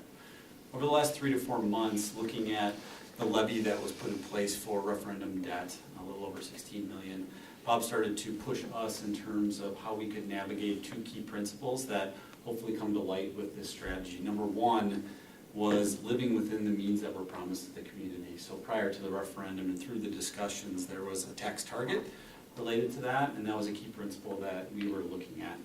The second one that's tangential to that was any ways that we could bring forward to minimize long-term interest, and we're going to highlight that as a big focal point to this strategy because I think it's something to be very proud of as a school board if ultimately the decision is made to move in this direction as we go through the presentation here this evening. Not digging too much back into history, but in May of 2022, when I was last in this room, we brought forward the idea of 4 key principles. Number 1 was to minimize interest rate risk. I'm going to show you a slide here in a minute, but we were right at the beginning of a very steep incline to interest rates. Federal Reserve continues, except for this last month, to bang the nail of increased interest rates to stave off inflation. They're starting to have some success. Last week, CPI was released at 4% year over year, which is starkly different than 9.1 a year ago. So it's starting to make some headway as it relates to CPI, which I know is an important component for the school district's budget long term. The second one was to provide flexibility for tax levy and mill rate management moving forward. I know the school district has prided itself historically on managing their levy and mill rate to pay off debt more quickly, which ultimately saves future tax dollars for the people that you represent from a fiscal perspective. Number 3 was to meet construction spending timelines. Obviously, we need to make sure that there's cash in the bank when Nexus comes asking for bills to be paid, so that's a key component. And then a new one we'll talk about as we dig into the strategy a little bit more deeply was to minimize arbitrage risk to the school district, and I'll explain what that is here in a minute. So when we brought forward those principles, we made a recommendation that really focused on minimizing interest rate risk, and that's because of that steep incline that I'll show you here in a moment. And at that point, we locked in $99.99 million, or 83% of the total borrowing in the summer of 2022. The interest rate at that point in time was 3.89%. And we'll talk about where the interest rate environment is here in a moment. So this is a key metric that we use to kind of track interest rates across the municipal market. It's called the MMD. And what you'll see is back in June of 2021, we were at a very low point right here. And as we got into June, we started to see that steep incline all the way up to this high point here. and then a little bit of drop down. So we entered the market right about this drop down right here to grab a 3.89%. This is for a AAA rated, and it's for one principal payment, so it's not necessarily convertible to you. You're a AA2, so 3.89 we were very happy with at that point in time. You can see since then there's been a lot of volatility in the market as we've tracked inflation, as we've tracked the Federal Reserve, and pure economics of supply and demand in the marketplace is another major driver for this. I hate this graph, but it's important for one simple reason, is that now we're transitioning from that 20-year principal and idea to more of what we would consider a 5-year note or a 5-year repayment, which we'll talk about here in a second. And that, visibly speaking, is normally always at the bottom of where you're paying, right? If you're able to borrow over a shorter period of time, you're going to get a lower interest rate. You can see that because of the significant rate hikes, that's become a lot tighter. But there still is room for opportunity to get lower interest rate opportunities with a shorter amortization versus a 20-year amortization, which certainly plays into our thinking behind this strategy. So the debt options that we reviewed in working with Bob and his team over the last 3 to 4 months were really focused on the issuance of the remaining $19,810,000. Last time we were here, we were kind of contemplating 2 issues that were aligned with your draw schedule. But with interest rates continuing to rise, being around 4.5% now versus that 3.89 a year ago, we felt like it was prudent to contemplate one single issuance that would allow the school district to lock in, repay more quickly, and also allow more opportunity to gain further interest within the portfolio of the bond proceeds that will help offset any of those priorities that you just talked about in your last agenda item. So we looked at a tax-exempt competitive sale, which is what we did last year. That would bring a 4.5%, probably your lowest rate, but it's going to have arbitrage exposure, and I'll explain that on the next slide. A taxable competitive sale, if we went to the market and issued on a taxable basis, which you have the ability to do, even though you are tax exempt, it would come in probably about 200 basis points or 6.5%. It has no arbitrage exposure, but it's going to have your highest rate. Then the one we're bringing to the table as a recommendation is that state trust fund loan that was part of the initial resolution that was read. And their current rate is set at 5.5%. So certainly higher than tax exempt. It is a competitive rate, and it removes arbitrage, which would cap you at your interest earnings within the portfolio that I'll talk about in the next slide. And the last thing I would highlight is as limited costs. So there are no bond counsel costs, so Quarles and Brady is not part of this transaction. And we're not needing to go to Moody's and incur $25,000, $30,000 for a rating, because we're doing it direct through a state program that you have access to. So addressing those priorities, minimizing interest rate risk, issuing that short-term financing, which we're talking about actually over 3 years if possible, decreases your exposure to long-term rates. So you're locking in for a very short period of time versus 20 years at a higher interest rate. Provide flexibility for tax levy and mill rate management. Under this program, you're actually able to pay off this at your leisure within that 3-year period. So if you have the cash available, you actually pay it all off in 1 year if you wanted to. We don't believe that you have the capacity with your levy management to do that, but you do have the ability to do so. So anytime between January 1 and August 31st, the board could take action to prepay all or a portion of the outstanding debt that would be in place. Provides future ledges for additional projects if desired as well. So one key component that I would highlight to this strategy is 4 years from now, we would project your levy to drop from about $15.5 million down to about $7 million. So it provides that tax capacity as you think about future priorities, whether it be capital or operational, or state budgets that are always in flux that sometimes spike tax levies. It provides that opportunity for the board to have that in their back pocket for future planning that can be pretty powerful. It's certainly going to continue to provide adequate cash flow for the projects. It's actually a little bit ahead of schedule. When we looked at the draw schedule versus the initial $99 million, you probably don't need to borrow until next spring, 9 months from now, technically speaking.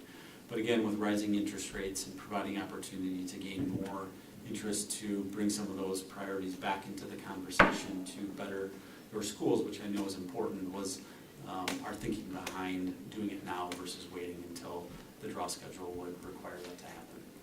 And then this new focus, minimizing arbitrage. So when you issue on a tax-exempt basis, the IRS says you can invest and earn, which Bob highlighted at $5.4 million, but you're capped at what you can earn within the portfolio, and that's normally around 3 to 4%. Right now, we're able to get you 5 to 6% returns because the market allows you to invest in treasuries, CDs that are collateralized, and things of that nature that are very safe and prescribed under state statute, but you're losing 1 or 2% of your interest earnings by issuing on a tax exempt basis versus taxable basis. So when you issue on a taxable basis, arbitrage is out the window because it's taxable and the investor is actually paying taxes on your behalf. Secret here is the state of Wisconsin is not paying taxes, but it can be issued on a taxable basis direct through the state of Wisconsin, which is kind of one of those secret strategies in this program. So I know you highlighted a little bit of this, but competitive rates for taxable issuance. So considering it taxable, we would be able to issue in the market at 6.5. This locks it in at 5.5. If we're simply talking tax exempt at 4.5, clearly it wouldn't be as competitive, but we feel it's a very competitive rate if we're interested in going that route, which we are recommending. Flexibility for structure and repayment. You have the ability to manage your levy and allow you to pay this off. We believe this can be paid off in 2 to 2.5 years without having to increase your levy. And actually, we stress test that with dropping your levy this fall by $1.5 million, with not knowing the uncertainty of the state budget, what that's going to mean for local taxes. So we believe that there's certainly some flexibility in our projections around how quickly you could pay off this $19.9 million. And then finally, I know you highlighted the total aid to Wausau School District of $1.8 million. This program does give back to school districts across the state, and I would also highlight that over $4.5 million to Marathon County Schools, which you're part of course, probably the lion's share, is given back through these types of programs. So it is kind of a very unique program that kind of refunds schools and libraries across the state of Wisconsin.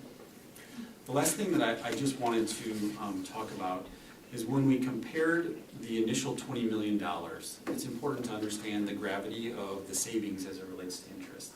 So when we were here a year ago, that $19 million over 20 years was going to cost about $16 million worth of interest, the way it was structured, because a lot of it was put on the back end. By doing it this way, the interest cost, if repaid over 3 years, would be just about $1 million.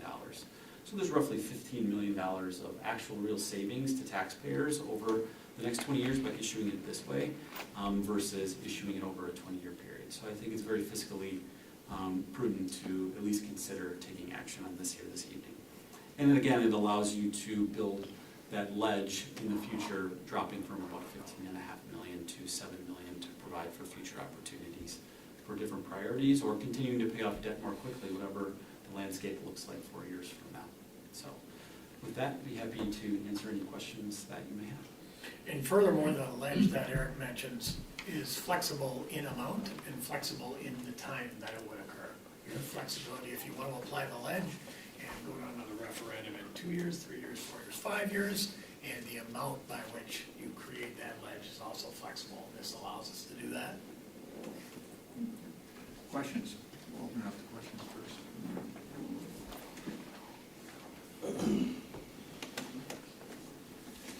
I don't hear or see anyone that has any questions. Let me put the motion on the table.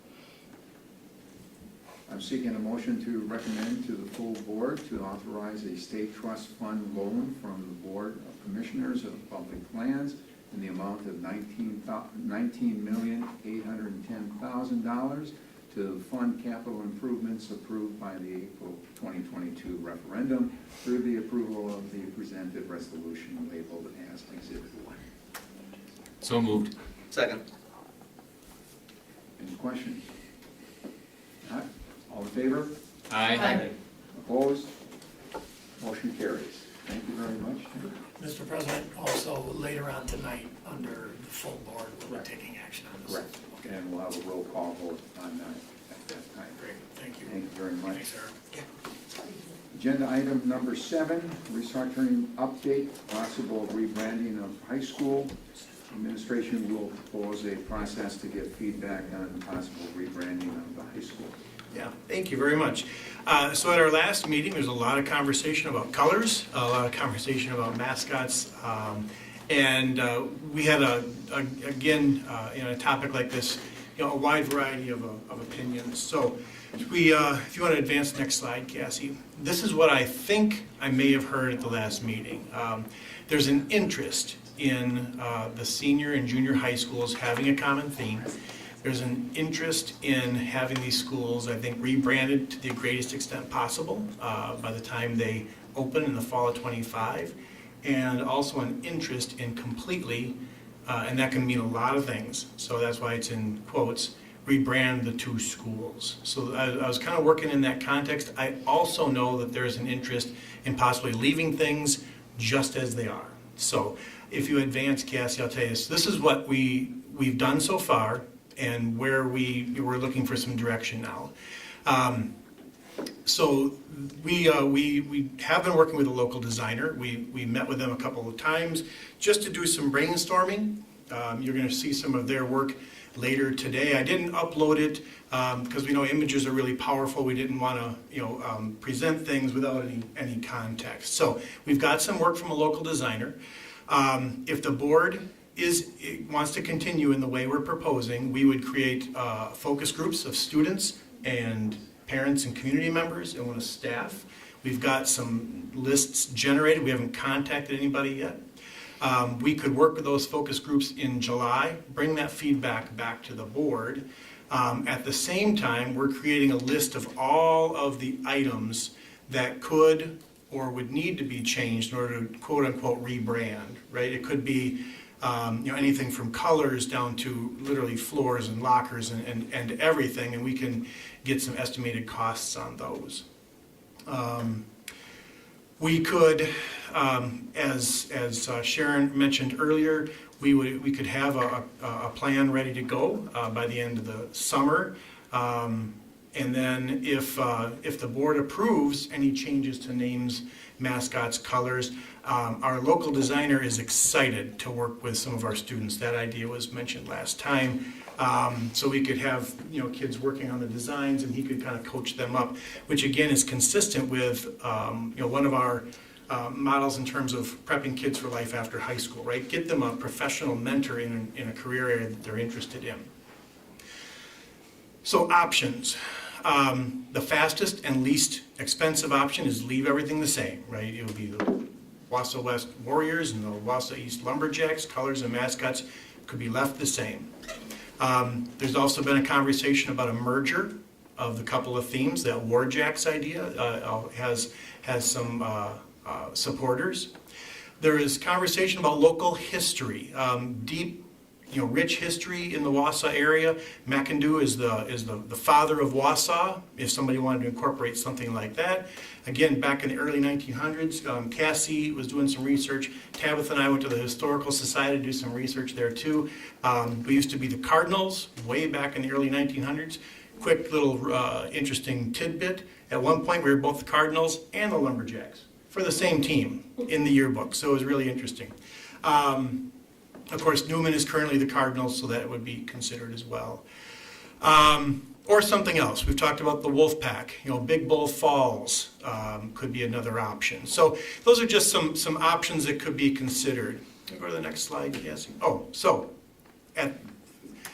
would you like to see the brainstorming of the designer at this moment? Yeah. Sure. All right, let's do that if you wouldn't mind, Cassie. So G. Morty he grew up here in the Wausau area. I'm going to go to the next one, Cassie. And we asked him to do some brainstorming with his team. So these are the options that we talked about with him. The current options. We talked about names, mascots, colors. If you want to go to the next one. Just a little bit of vocabulary. High school refers to everything. And of course, names and colors can be mixed and matched. Next. Okay, so as we already talked about, we could leave things just as they are. We could also just call them, the senior high and the junior high. We could do new mascots and colors. We could leave the names the same, but change the mascots and colors. Or again, go with that whole new name. These are the options that we presented to the designer and let them kind of create around that. We'll go to the next one. So you'll see some themes. They went way beyond what we had kind of proposed to them, and so some historical options. Again, August Kickbush, first mayor of Wisconsin, Big Bull Falls, McIndoe. So we could do something historical. Next. or geographical. Again, these are just some ideas they threw out. There's nothing, I want to emphasize to people that we've not gone and created any kind of a plan at this point. If people are watching and saying, well, they've already created something. No, we're just kind of generating ideas. And the idea would be we could bring these to focus groups and get feedback for the board if that's the path you want to follow. Next, Cassie. Mascots, you could stick with the alliteration. So Wausau Warjacks, Wausau Walleyes, Wolfpack, Whitetails, Wasps. Or, again, just kind of geographic.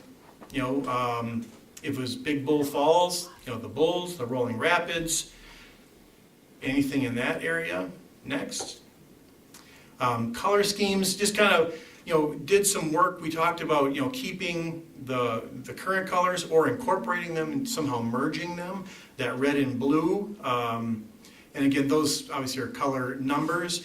Talked about, on the right, that Arsenal, a trend that they're seeing in mascots and colors is to incorporate a third color. And we had talked about that too, whether it's the yellow, or in this case, a gold, or the white. We had mentioned that to him. I think there's a few more examples of colors. There again is the red and blue. And in this case, with the Patriots, the silver. Another option, of course, you can just see the slight differences in the reds and the blues, and obviously that would be, that'd be part of the design process. Next. Here's again, the district colors, and many people don't even know this, are actually purple and gold. But so that would be an option as well. You can see a couple of examples there. Again, the purple and the purple color mixed with a couple others, I kind of like that one on the upper right, the women's soccer team out of Green Bay. Next. And he talked about really popular colors, the greens and the blues, kind of these neon kind of options as well. Next. And then he starts to kind of mix and match, right? Red, yellow, gold, black. So lots of options in terms of the color. Mascot styles or logo styles is the next one. This one, he just kind of called it cartoony, right? So you can kind of get the feel for it. It's not quite as serious, a little more modern. They're talking about maybe for a junior high. Next. That gamer style, these are just a few examples. Again, kind of the cartoony, but a little more, I don't even know how that's different from cartoony, but it's gamer style. Next. The Wausau City is one that they designed for one of our local soccer clubs, with the heron in the upper right. Of course, you got just that clean black buck there, or everybody seems many people seem to like the Oregon duck kind of theme. Next. Then you got your classics, right? There's hundreds of these that they could, design, use. Again, something the kids could start with if we're interested. I think that's the last one, right? Yeah. So, looking for direction at this point. Is the board, again, interested, and we're talking just high schools now, we're not doing anything with the elementaries, we're going to leave them as is, as well as the middle schools. Is the board interested in possibly creating some change, and if so, would you like us to create those focus groups and bring you some feedback? I think it's a good idea to look into it and explore it. I for what it's worth, from what I've been hearing, in terms of colors, the keeping of red at east and the blue at west I'm hearing that a lot. Not only to bring the community together, but also in terms of changing the schools, then you could keep all of the red at east and keep all of the blue at west, and it wouldn't need to be changed. So that, I don't know where the focus groups take you, but that's just what I've been hearing, and it makes a lot of sense to me. In terms of the names, it would be hard probably to convince me to change the name of the Wausau Senior High to anything other than the Wausau Senior High, and East Junior High to anything other than Wausau Junior High. I mean, it could be Wausau East Junior High or Wausau Junior High, but I'll never say never, but it'd be hard to convince me to change it to some other name when we've got a perfect, we're the only school in town you know, we don't have like two different districts in our town. I don't know why our school would be something other than Wausau. Just my 2 cents for whatever it's worth. I think your 2 cents weighs in pretty well. Take a look at that example of Wisconsin Rapids, Lincoln High. How many times do you refer to Wisconsin Rapids High School as Lincoln High? But that is the name of their school, Lincoln High. Colors, I did, after watching 30 minutes of discussion on the recording, after I got back to town, I thought, okay, I'm gonna do a little history. And I'm looking at this as being Bulls and Wolfpack colors. I like what we've seen. Obviously, you just didn't do this since 2 weeks ago. You must have been working on this for a while. We've been talking about this process for a while. This actual work, again, you know, what I've heard recently, you know, the board wants to be in at the ground floor and kind of give direction to this before we invest too much. So this work, the actual designer work has been the last couple of weeks. That's it. Yeah. I'm impressed. But I do like, just throw it out in front of many of you, I do like history. And I do, when I was here as a teacher and coach, I studied the history of athletics very thoroughly. You know, what Wausau was about for the first 80 years, and now we're 53 years. You know, we can create traditions, we can carry on traditions. We've had a lot of young people that have gone on to professional ranks when it comes to athletics. You know, all of that can be brought into the picture when you're talking about what we can create for the future. This is kind of a fun thing, but I kind of like the history, and I do like red, white, and blue. I favor that, but that's my 2 Mr. cents. Michelle, if I could weigh in, Oh, yeah. this is John. After giving it some more thought after our last discussion and just seeing, you know, obviously to rebrand the school, you know, all of the logos, all of that would take place would be obviously a pretty large cost. So I think it would be interesting to understand what that would take, but I think just looking at, you know, the timelines and, you know, construction and design and giving our construction partners, you know, the ability to move forward on certain things, I think it makes sense from an economic standpoint to keep, you know, Wausau East as the Lumberjacks and the senior high as the Warriors for the time being. And this is, I certainly think there's merit in the future of rebranding the schools to bring alignment, you know, but I just think from a monetary perspective that we're farther ahead, and as Lance said during the last board meeting, that there's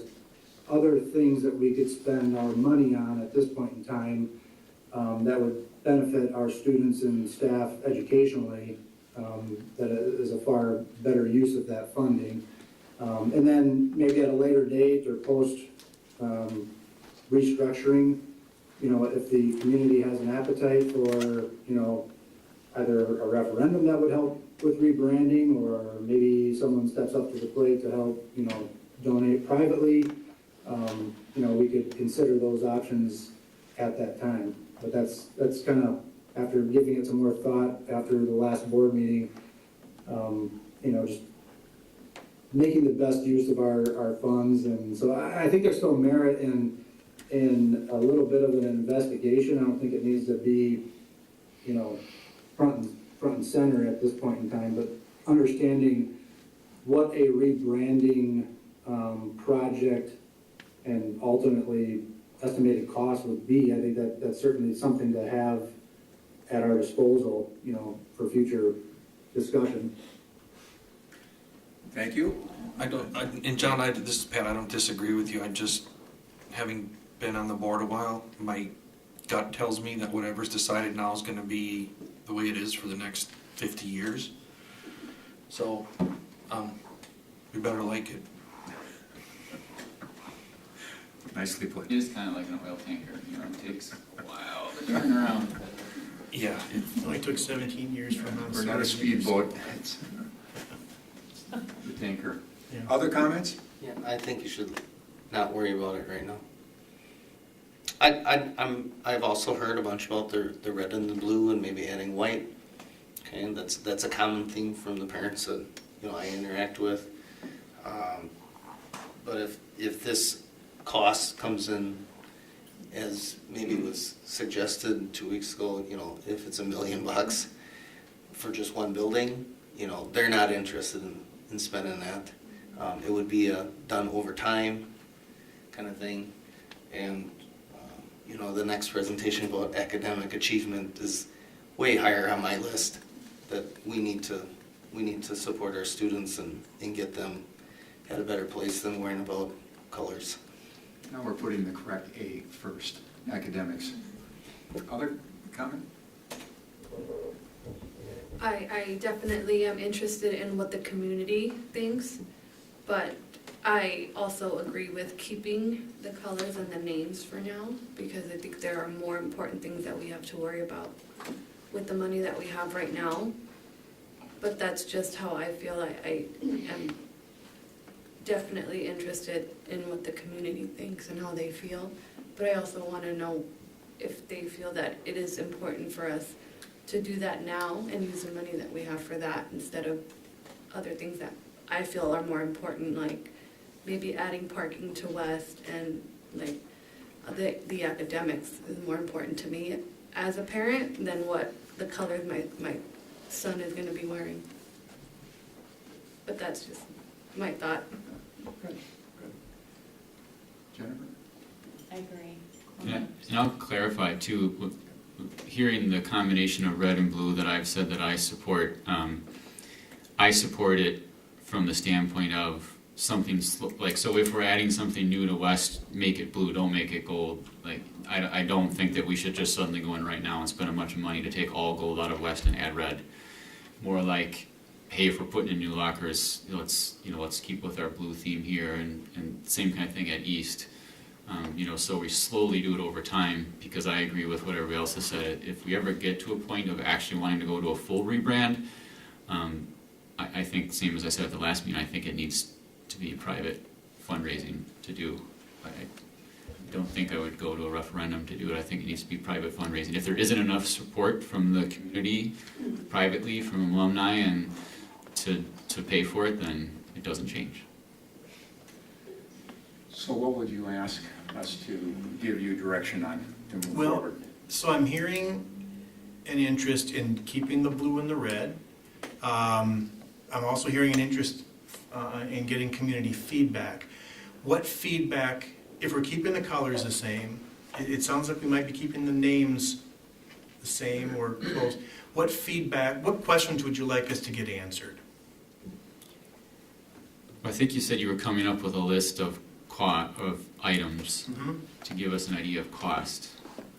Because I think the people that you would want to get feedback from would be the same people, the same group that you'd be going to for financial support for it.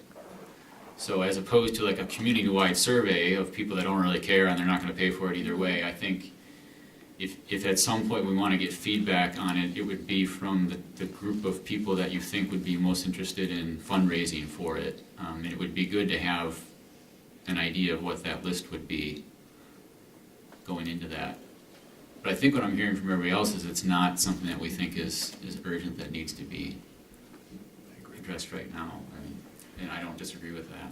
And I'd be interested in knowing if they feel that that is important, that it needs to happen now.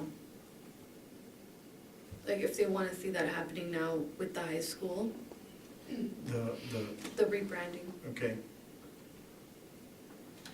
Just because I think parents,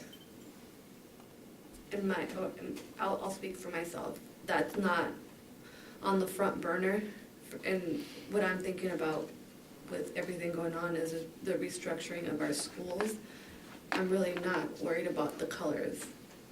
And I think if we do start with the rebranding and adding colors, how long it's gonna take, is it better for us to do it in steps or do it all at once? Because if we start now, we can have an auditorium sitting with the same colors for a few years, and I'm thinking of the aesthetics of the buildings Mm-hmm.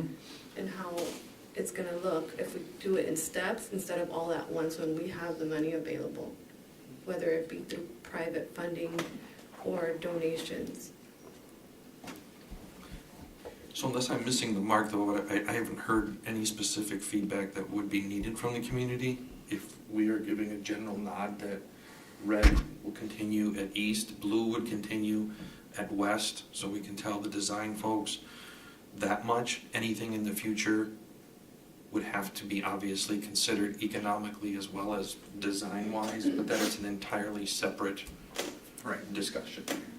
So I don't know why it takes time to, I don't think we want to take time to go to the community, ask them a bunch of things that, likely we're not even going to act on. I think you summed it up pretty much right there. I think we can pretty much move on. Otherwise, we'll have another 30-minute discussion on colors this time. I Not just that have wanna one other move- question though All right, well, let's about go. that. Like, I Let's go. completely agree with every statement that's been shared. Do we have to though, come up with the school names before that? Because, what's gonna be on the buildings in 2 years? Like, right, well, What I heard is the same. so it'll just be Wausau West High School, It wouldn't be Wausau. Wausau West, it'd be Wausau West Campus. So something has to Wausau change, East right? Campus. So that decision probably does need to be made, I would think.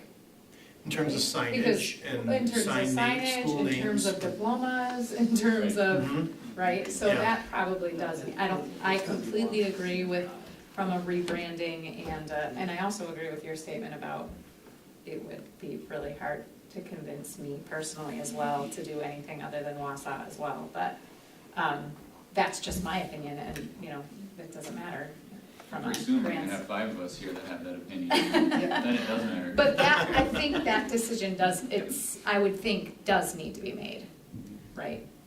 That one does. Yeah, the sooner the better, sure, yep. So then start the discussion. I think we just I agree with the fact that we're gonna have to do that eventually, but it's not as important right now. No. We're moving things forward. Let's not just be surprised when you come forward, though. Right, you know, gotcha, thank Because you. we're kind of telling them right now, take care of the important things and let's move forward. Thank you. All right, agenda item number 8, annual academic standards. Education team will present the 2023-24 district academic standards in math, English language arts, reading and writing, science and social studies, geography and history.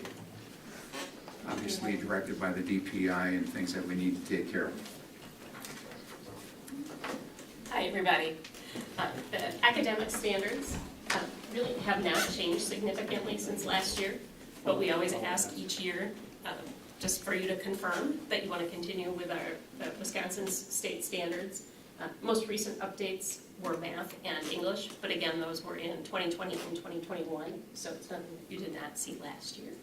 And just having the standards really guides our teaching and learning. It helps us select resources, it helps us design curriculum, it'll help us in the restructuring process, it aligns with assessments. We hope you will agree to continue with the state standards. Are there any questions? And just so the board's aware, this is something that we have to bring to the board each year. Right. And we do have to agree on standards being followed by the DPI put in front of us, correct? Or we can adjust those standards as well, making those the Wausau School District standards if we'd like. We could choose to write our own. That would be a huge undertaking. Having done that in previous districts, it's much better when we adopt the state standards and then make the instructional decisions fit our community. Well put. Any other questions for the committee? If not, thank you. Great. Is it action? Yeah, Do we have an action? yes. Yeah. Let me see. I did not have an action in front of me. The motion would be to approve the annual academic standards as presented, to forward it to the full board. Okay, then we'll take what you just read. So moved. It's not here. Second. All in favor? Aye. Opposed? Motion carries. Thank you very much. Right? We get to keep the academic team again. again. Yep. AGR Spring Summary Presentation. The group is still here in front of us. Mr. Uding is in the back of the room. Will share a brief presentation on the Achievement Gap Reduction Short Cycle Report. There we go. Great. Good evening, everyone. We're just here to share our second semester student outcome scores and where we're at with our achievement gap reduction status here in the district. We do currently have 6 elementary schools who we consider and are eligible for entitled AGR schools. And again, we can, oh, you got it up, Cass, thank you. We are utilizing their strategies as an AGR school that you can opt to implement in your district. We maintain the 18:1 or 30:2 classroom size ratios with student-teacher ratios and include the instructional coaching piece for teachers provided by a licensed teacher with our specialists in the district. And then each of the grades K through 3 need to write a student outcome goal around ELA and math. And we have that in each of our schools as part of our continuous improvement plans as well in all of our elementary schools. So as you can see up there, we use FastBridge and iReady for reading, and we use iReady diagnostics for the math portion of our progress monitoring. Are you controlling that? Yeah. Oh, sorry, I wasn't sure. Thanks, Cassie. So as a team, there are really 3 main things that we're looking to accomplish by utilizing the AGR funds to support our students and staff and families. The biggest one is responding to data. So in all of our schools, we have a pretty rigorous response to data that we utilize using our teachers, our pupil service staff, our school psychologists, and everyone on board, our interventionists and our special ed teachers, around continuous improvement and regularly looking at student outcome scores. We also look at coaching supports and professional learning around differentiated instruction in small groups. So that is another, looking at targeted ways we can target student needs and provide professional learning to our teachers and our teaching staff to be able to do that in a high quality fashion. And we also, last but not least, use those professional learning communities. We call them PLCs, which are really collaborative connections with staff, in order for all of us working with our students to impact at high levels. Oh, sure, we could move that. Good evening, everyone. Just a quick description about FastBridge and iReady assessment. So currently we, this year, used iReady for all of our math, K-5. And for FastBridge, we used early reading, English composite for K-1, and A reading for grades 2, past and current. And then in grades 3-5, last year we used A reading. This year for grades 3 through 5, we did iReady reading diagnostic. FastBridge is our universal screener that we've been using for probably the past 4 years at least. And we are moving next year to iReady math and reading diagnostic just because it gives us a better identity of what the students are missing in their gaps and the knowledge of their skills. So as you can see in the bottom, starting in the fall of 23-24, we are moving to iReady reading math and reading diagnostics through K-8. So it will give us more consistent data to look at. So some of the following graphs that you will see, some is comparing A reading to iReady reading. So we want to be more consistent with that data collection and the outcome analysis moving forward. So here is kindergarten and first grade. So all the AGR schools combined, and as you can see in kindergarten and first grade, there's an upward trend. Second grade, we continue with that upward trend in A reading. In 3rd through 5th grade, you can see this is the iReady reading diagnostic. 3rd grade, a slight upward trend. In 5th grade, a definite upward trend. And then 4th grade, as you can see, there's a slight decline in the assessment towards end of the year goals for the students. Looking at the math, which we've been using iReady math diagnostics last year and this year, so this is all AGR schools combined again, and you can see in kindergarten and in 2nd grade there's an upward trend and a slight decline in 1st grade. 3rd through 5th grade for iReady math, you can see 3rd and 5th grade steady, slight decline, and then fourth grade, there's a decline for the iReady math diagnostic.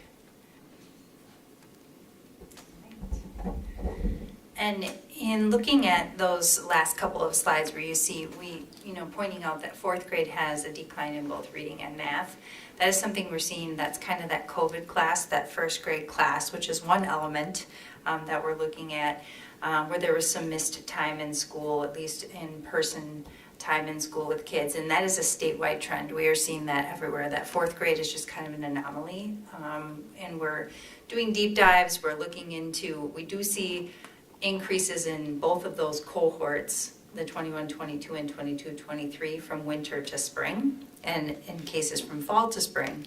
But overall, that is a trend that we are seeing statewide in both behavioral and academic sides of our supports that we provide for kids. So we continue to dig into that data continuously, and knowing that some of these thresholds, when you look at this data, some of these thresholds and those percentages are wide. The thresholds are wide gaps. So even a count of 4 students can throw students into one threshold or another. So when you're off by 3 percentage points or 4 percentage points, that might only be 2 students, depending on how many students move in and out of those thresholds. So it's a little tricky when you're looking at those percentages, looking at those graphs. But we continue to dive into that data.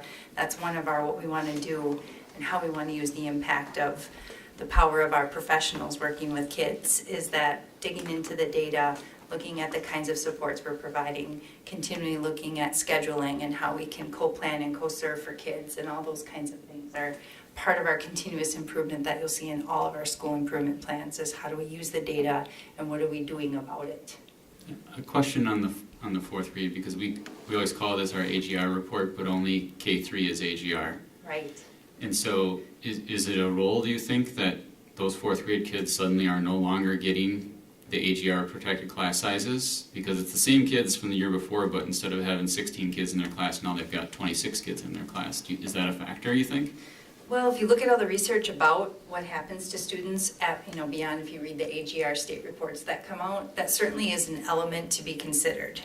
Different groups, different impact sizes, different, quality of the teacher, all of those impacts affect those scores. And one of them definitely they bring up is the fact that they go from smaller class sizes to larger class sizes. So I would say, yes, that is an element that we consider.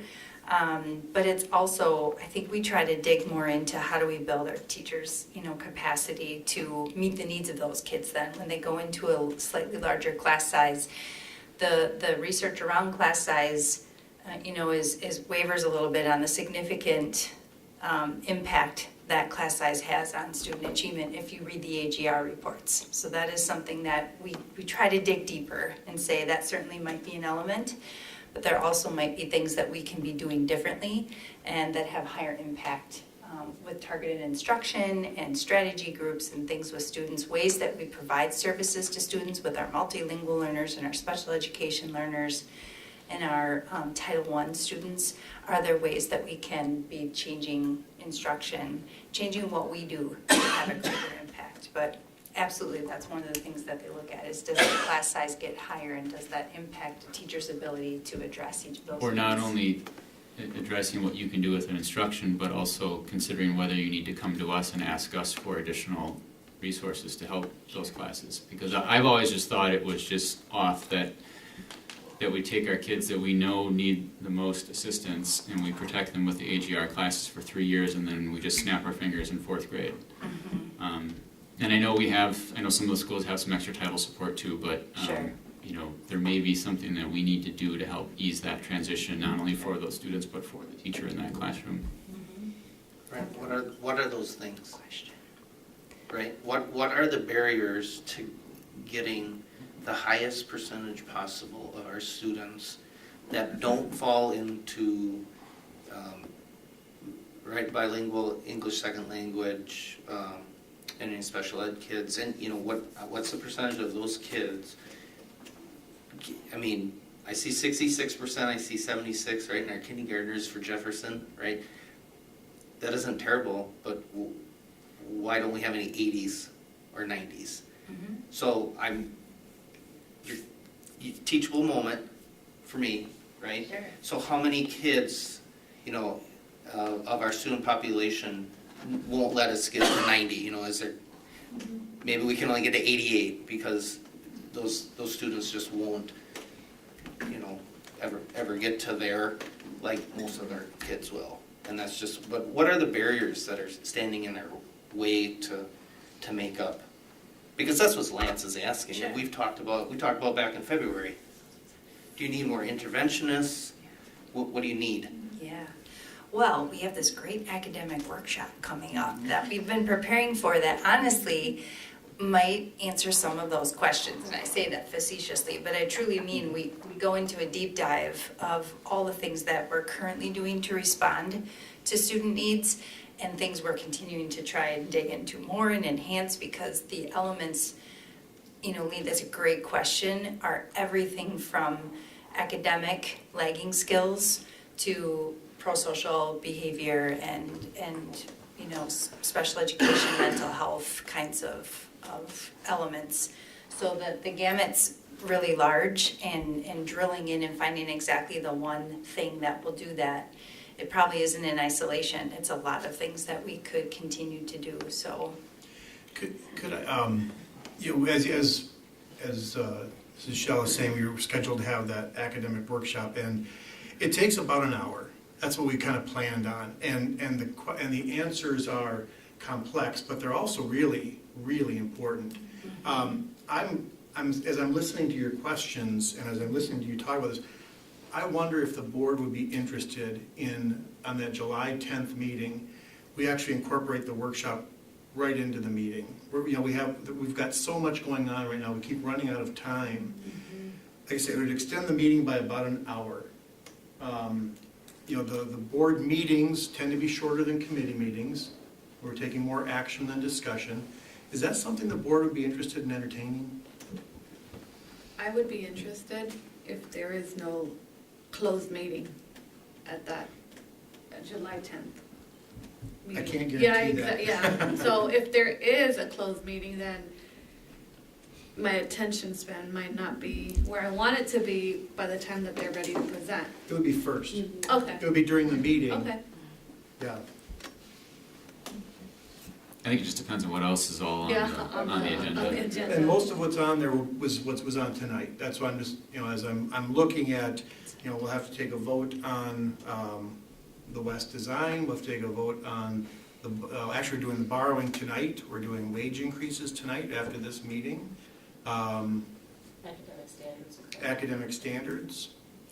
I think if you're not adding anything new, if it's all action items that we've already discussed tonight, and this would be the only new thing, I mean, I think we could probably do that.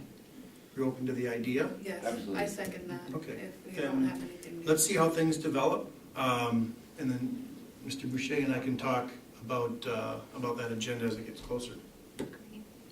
Sorry, Would be thank great. you. No, that's a great Yeah. question. It's just so complex. Yes. As Dr. Hiltz mentioned, that there's so many amazing things that our fantastic teaching staff are doing to address the needs and you know, working really hard. And your question of why aren't we seeing 80s and 90s, you know, we have a very complex system that helps us address that and where we still want to go, because every student has that genius in them. And despite those barriers, you know, we are here to provide supports to get all of them, and they all have high potential. It's finding the right pathway and the right knowledge of our teachers to help us get there. So, in terms of the next few slides, we won't go through each one of the schools, but you do have both the 21-22 and 22-23 school years for reading and math, using the assessments that we have to view. If you have any questions, we certainly could entertain any of those. But in closing, let's see, we're getting down, if you keep going, Cass, all the way down to these last couple slides here. These last two slides show all of our schools. So that combined AGR buildings, it should just be combined buildings. It's the whole, all 13 of our elementaries are shown on this slide. So we do overall have a K-5 upward trend in our reading outcome scores as well as in math on the next slide. We just thought it would be helpful for you to see all of our schools combined in those 3 times a year diagnostic and screeners that we provide to see that at a glance of that we are making some good gains with students in terms of overall amongst all of our students in all our buildings. And in closing, what are our next steps? So we're excited to continue that professional development and adult learning with our teachers and teaching staff, engage in that goal setting for adults and students through Leader in Me, continue our work with our ELA standards and that base work, unpacking those standards, looking at a new K-2 curriculum next year, working with our math and literacy coaches who do a fantastic job out in our buildings, continue with ABMR for math. So that has been well received by our teaching staff, so we're excited to continue that. And then one of the most exciting things is enhancing our support for the multilingual learners and working to create that newcomer center. So that is something that we're looking forward to doing next year. Thank you for the presentation, and obviously, we're all interested in maybe stretching this into the next meeting, so, thank you. Thank you. Agenda item number 10, selling a small parcel of property by John Marshall. Administration recommends selling a 12-foot wide strip of property adjacent to John Marshall Elementary, separating 2 neighborhoods. The area has no redeeming value to the district, and the purchase price will cover all associated costs plus a small amount. I wanted to make sure I read that completely and made sure that it's not a no redeeming aspect. So go ahead. Okay, so this came to our attention a little earlier this summer. Actually, the 2 neighbors, one adjoining each side of it, small strip of property, brought it to our attention. Through some conversations about, who's supposed to maintain it and mow it and plow the sidewalk and so on.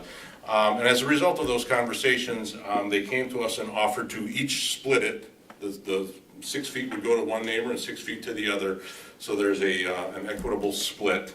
And their offer was basically to cover all the transaction costs plus a small nominal fee. To be honest, we don't really know what the point or purpose in that tiny little sliver of land there was. It probably isn't wide enough to put a driveway through there unless you really started going and getting a lot of variances because of setbacks. So it would be difficult for us to make any tangible use of it, I guess. Furthermore, there's probably risk management benefits to getting rid of it. 12 less feet of sidewalk that we have. Yes. If you look on the GIS, so this is actually off of this isn't off the county's GIS. So if you look on the county's GIS, the actual property lines do not line up with the images of the houses beneath it. So if you're confused by that, that's correct. Their GIS is off. That doesn't mean that we don't own that 12-foot property line. It's still there. It may just be shifted slightly right or left. We don't have a few students that want to play in that area? I'm afraid not. Okay. Crossing over a little So- bit? Okay. And as you know, disposition of property and acquisition of property is work. Okay. is it a homeowner that wants to buy that property? Yes, it's each homeowner on each side would split the property equally down the middle. Thank you. Okay, with that, I'm going to just throw the motion out there. I'm seeking a motion to recommend to the full board to grant the administration authority to sell the 12-foot wide strip of property near Marshall Elementary to 2 adjacent property owners as presented. So moved. Second. Any questions? Okay, following up, all in favor? Aye. Opposed? Motion carries. Thank you very much. Thank you. Thank you also, Larry, for coming in on a day of vacation. He came in just to spend time with us here at May. Dressed I was appropriately. going to say dress well. You're welcome. Agenda item number 11, various wage and salary increases in alignment with the district's budget reconciliation process. The administration is recommending approval of a 5% wage increase for all employee groups other than teachers. The teacher bargaining process will commence following the July 4th holiday based on conversations with WEAA representatives. So with that, So I'm gonna, Well, let me just do one quick little piece on that. So I did reach out to WEA to inquire about beginning the negotiation process with them. And based on schedules and things, they suggested that maybe we wait until after the 4th of July. So that is our current plan, but for lots of reasons, including avoidance of back pay, to the extent possible, we'd like to move forward with action for the non-teachers. Bob has some more financial information. I know you've heard from him about those topics the last 2 meetings. So I'll let you Sure. go through that. The budget we have in place right now, the preliminary budget in May, is a deficit budget. For the last 3 years, it's been a deficit budget. It's deficit by about the amount of $736,000. So that's kind of the neighborhood we've gotten comfortable passing a deficit budget. When we presented that budget, we said the state is still in development. We don't know what that state budget looks like just yet, but we think there's gonna be a bigger increase than $200 per pupil on the revenue limit. Right now, we've got assurance that there will be. It will be up to $325 per student for the next 2 years. And we also thought 30% reimbursement with special ed funding would also go up from 30, excuse me. It only went up to 33 as of right now. The Joint Finance Committee, the governor seemed to be in agreement with these numbers, so we feel pretty confident that we can build another version of the budget that you will not see until August. That's the next time we see the budget. But we would build into that budget 5% salary and wage increases for everybody. The dollar amount that we have available additionally because of the Joint Finance Committee and the governor's efforts is very close to the increase in wages from 3 to 5. As a matter of fact, they differ by only about $90,000. So about 1.5 million more in revenue, 1.5 million more in expenses. So if we were comfortable passing a $736,000 deficit budget a month ago, and you're comfortable passing maybe a $827,000 deficit budget today, this would be action consistent with that. We'd continue to negotiate, obviously, with the teacher group. Questions? And we would back pay. Go So ahead. does that increase in expenses, in wages, include the teachers then as well? Does Okay. include, Okay. from 3 to 5 includes all employees. All staff, even though although today's we would not does take not. action on the teachers because that has to go through our full negotiation process. Right. And could end up at something different. Right. We have to accept that. Yeah, I think that would be the underscoring message that I would want to send is this doesn't preclude that there's any final assumption about what that is, because I certainly wouldn't want to circumvent that process. I was very open during my dialogue with them about our intention to try to move forward with the support staff. Actually, all the non-teacher staff, because the 12-month staff start those payments already in early July. So the first payroll, I believe, is scheduled for July 7th. And for teachers to avoid back pay, not quite as urgent. The next teacher salary payroll that would be on their next year's salary wouldn't be until the middle of August. So there's still time to act on that. All right, with that, I'm seeking a motion to recommend to the full board to move approval of a 5% salary increase for all employee groups other than teachers. So moved. Okay. Any further questions? Not? All in favor? Aye. Opposed? Abstain? Motion carries with 1 abstention. Thank And you. this you'll see later on too. Yes, Full yes. Thank you, everyone. We appreciate that. Agenda item number 12, employee handbook updates for 2023-24. Administration is recommending some minor employee handbook updates for the 23-24 school year. With that, go ahead, Tabitha. All right, so I'm trying to figure out how this functions. There we go. Oh, it went way too far. I get it. Sorry, I've not used this before. the way that it's working. Okay, so thank you so much for the opportunity to be able to speak with you tonight. The recommendations that you're going to see here are indeed very minor. Our focus continues to be on consistency, alignment, and efficiency. We're looking at efficient operations. We're looking at trying to make sure that our employee groups have as consistent and aligned policies, procedures, practices that we can make them to keep them clear, and to make sure then that the language is also clear and understandable, because most of what you're seeing here tonight for changes for next year are clarifications that we had to provide throughout the year this year, and we're trying to make those more clear for folks.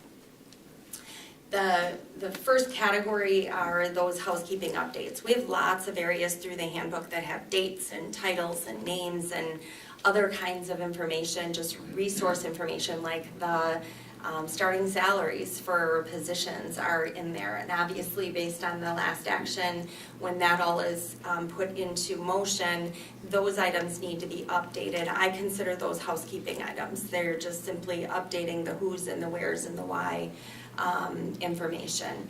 Policy reference links, wherever we have policies notated in the handbook, we have a link that goes to our active current policy. One of the things that happens is while we try to keep up on all of those, when we go through the full refresh for the year, we're checking every one of those links to make sure that they are indeed going to the correct updated policy. So that process has to happen in housekeeping.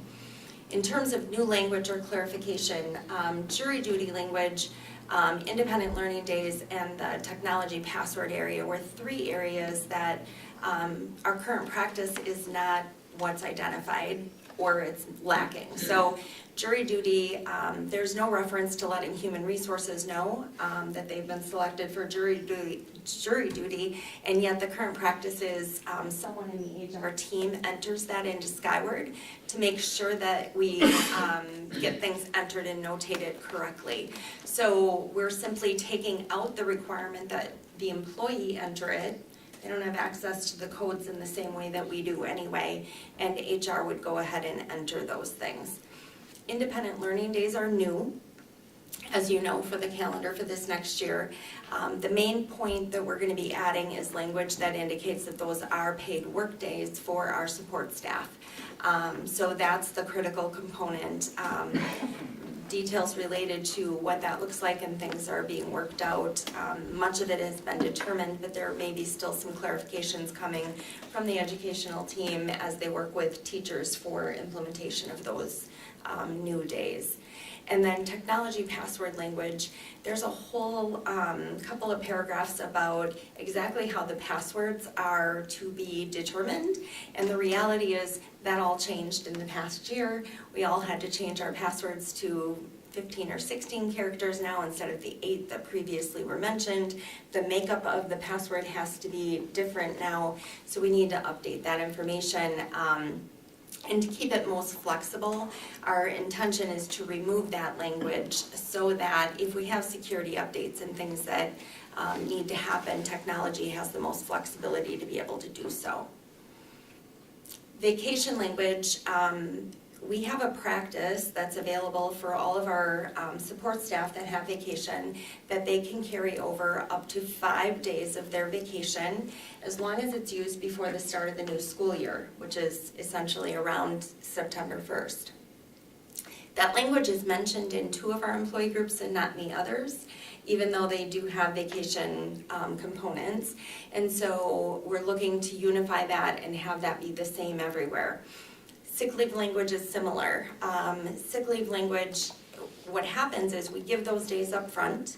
If a person leaves mid-year and they've overused the days that they were given from what they actually earned, they have to pay back that prorated portion that they used but hadn't earned yet.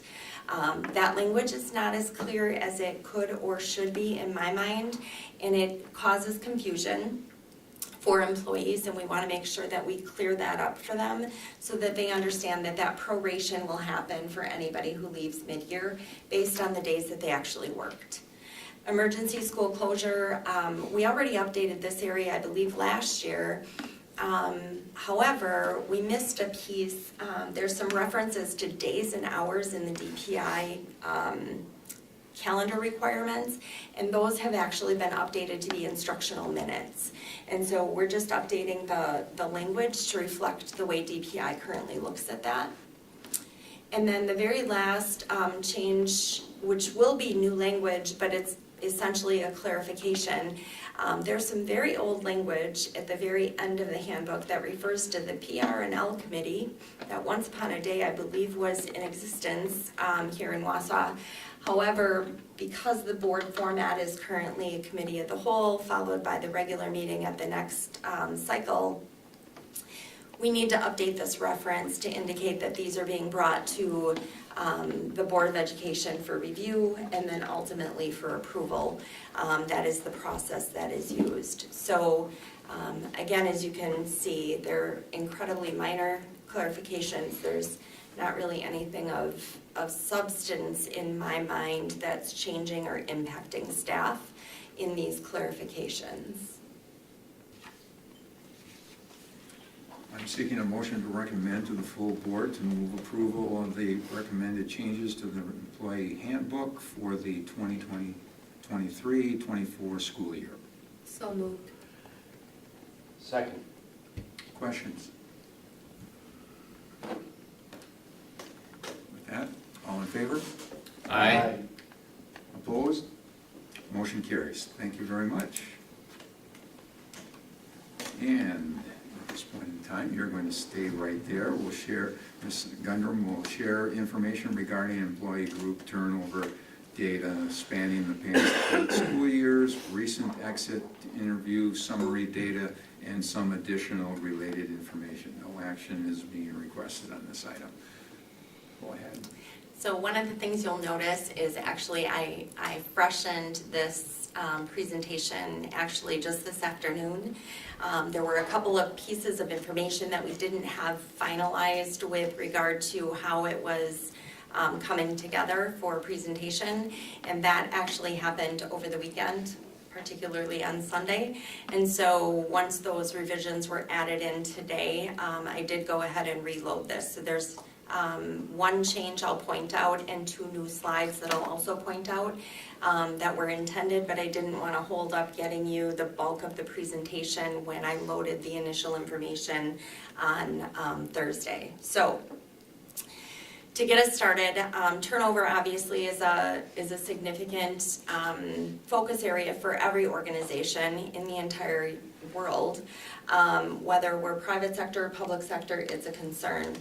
Currently, the education turnover is a high topic of kind of interest, and I'm just sharing a couple of the headlines that have been out there. The top 2 are from 2019, and interestingly, the one in the middle of the page there is from March of 2023. And as you can see, that headline says teacher turnover hits new highs across the U.S. This is a topic actually of 3- and 4-day conferences that are being offered for school districts to kind of help with how do we go about combating this. And currently a couple of my close colleagues around the state are putting together an entire conference for Wisconsin specifically related to turnover and the supply chain for applicants in the educational area. I also added a piece because I thought it was good grounding.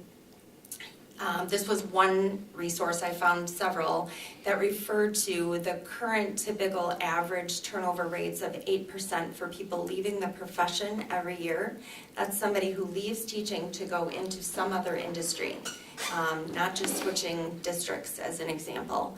And then they also referenced approximately 8% of those that turnover in terms of shifting from one school to another, one district to another, that sort of thing. This was another really interesting infographic that I thought I would share, and it comes from a couple of different research organizations. Education Policy Analysis and the Learning Policy Institute are 2 organizations that do a lot of research around the educational area. And the only takeaways that I had on this was the interesting note about 2/3 of teachers are going to leave before they hit the age of retirement. they'll leave the profession based on current year data and trends. And that turnover tends to be higher in Title I schools as well as in math and science, or math and science areas. So I wanted to give you that from a background standpoint. If the links are not active for all of you in the information that you received, please let me know that, because I can definitely get you the links. I just put them in for background and research. The RAND.org does a number of different research areas as well. And specifically, when they looked at the research for teacher turnover, they noticed that teacher turnover has increased at least 4% since pre-pandemic rates. That's a pretty sizable increase overall when you think about that being globally across the entire US and all of our experiences. And they also noted that increase to the 12 to 14% is what they found for teacher turnover, and principal turnover being 21 to 23% across the US. So especially in the high poverty and rural districts, they mentioned that that turnover obviously is higher. So there's other findings there. My point was not to read everything to you. I just wanted to make sure that you had a little bit of background in terms of some of the research that's out there. In terms of what we focus on when we do turnover, and I know you've heard me talk about this at least twice to the board, so those of you who are newer, this might be your first time you're going to hear this, but for some of you who've been around since I joined the district 3 years ago, I've talked about this a couple times. We focus in the areas of retirements, we focus on our voluntary resignations, and recently you asked about transfers. We've never reported about transfers in the past in terms of my formal board reports. But when I look at transfers, the way that I was looking at transfers for disclosure information, we looked at those that went to a new building to either a same or a new assignment. So for example, if I'm at Marshall Elementary and I move from 3rd grade to 2nd grade, I didn't include that in our numbers for transfer because there are lots of reasons why we shuffle grade levels around within a building. It's those that move to a new building or a new assignment, not for an increase or a decrease in FTE. Because I think that's a whole different ballgame. So numbers and percentages are both valuable. We always look at both. One note I'll mention, the involuntary resignations, those are the ones that I do not include when we look at turnover. Those are ones where I might have brought to you, for instance, an action for a non-renewal in the past. Or something along those lines. Those would not be factored into turnover in the way that we've got them defined and included here, just so you're aware. We have 6 different employee groups. We track retention information for all 6 groups. So I'm going to go through just really high-level summary for each of those groups for you here. And certainly if you have any questions, we can go through those after I'm kind of completed with the presentation. So in the format, you're going to see numbers and then you're going to see percentages. So for teachers, I've included numbers, and we thought it might be helpful for you to see the entire history on retirements and resignations and transfers to the extent that we have it, going back to 15-16, because looking at just one year really is in isolation not super helpful.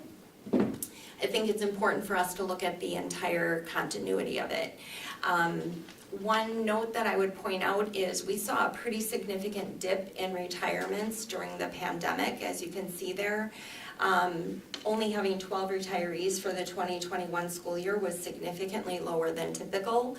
Our resignations, however, were higher, and a number of those had to do with, I had several conversations as I was entering the school district of staff who said, I can't come back to the classroom right now, there's too much uncertainty, I just don't know. And so we had quite a bit of people who made changes that particular year from a resignation standpoint. But those that were here and had been here for a really, really long time said, I was going to retire and I'm not. I'm gonna hold on and I'm gonna ride this thing through for the students and my colleagues. And I believe that that's part of why we might have seen a bigger jump in 22-23. The 32 that we had for retirements in our certified staff, that includes teachers as well as admin. I believe, because I don't think we had 32 retirements in teachers, so I have to double check that one number. But that number was quite a bit higher this year. Of note, however, we had 94 teachers that were eligible and could have chosen to retire this year. So of the 94 that were eligible and met the definition and the requirements for teaching in our ranks, we have about 708 or 9 teachers. As of right now, 32 of those 94 that were eligible chose to actually retire.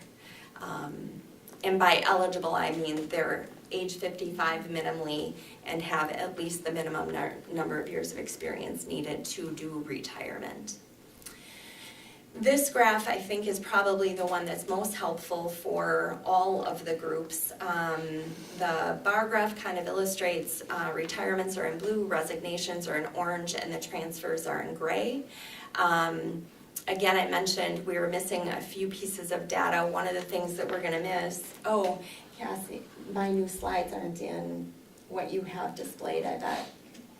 I'm sorry.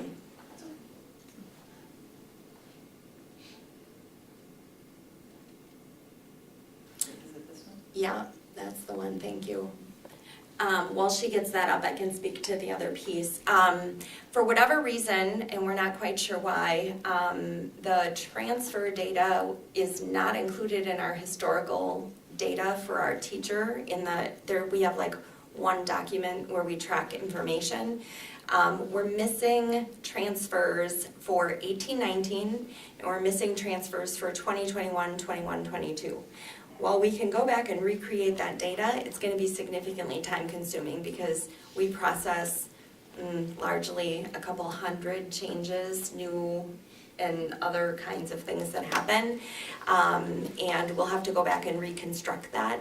We did include this year's turnover information, however, and that's one of the pieces that I added in because that was being finalized just today. So we're looking at percentages in retirement, resignations, and transfers.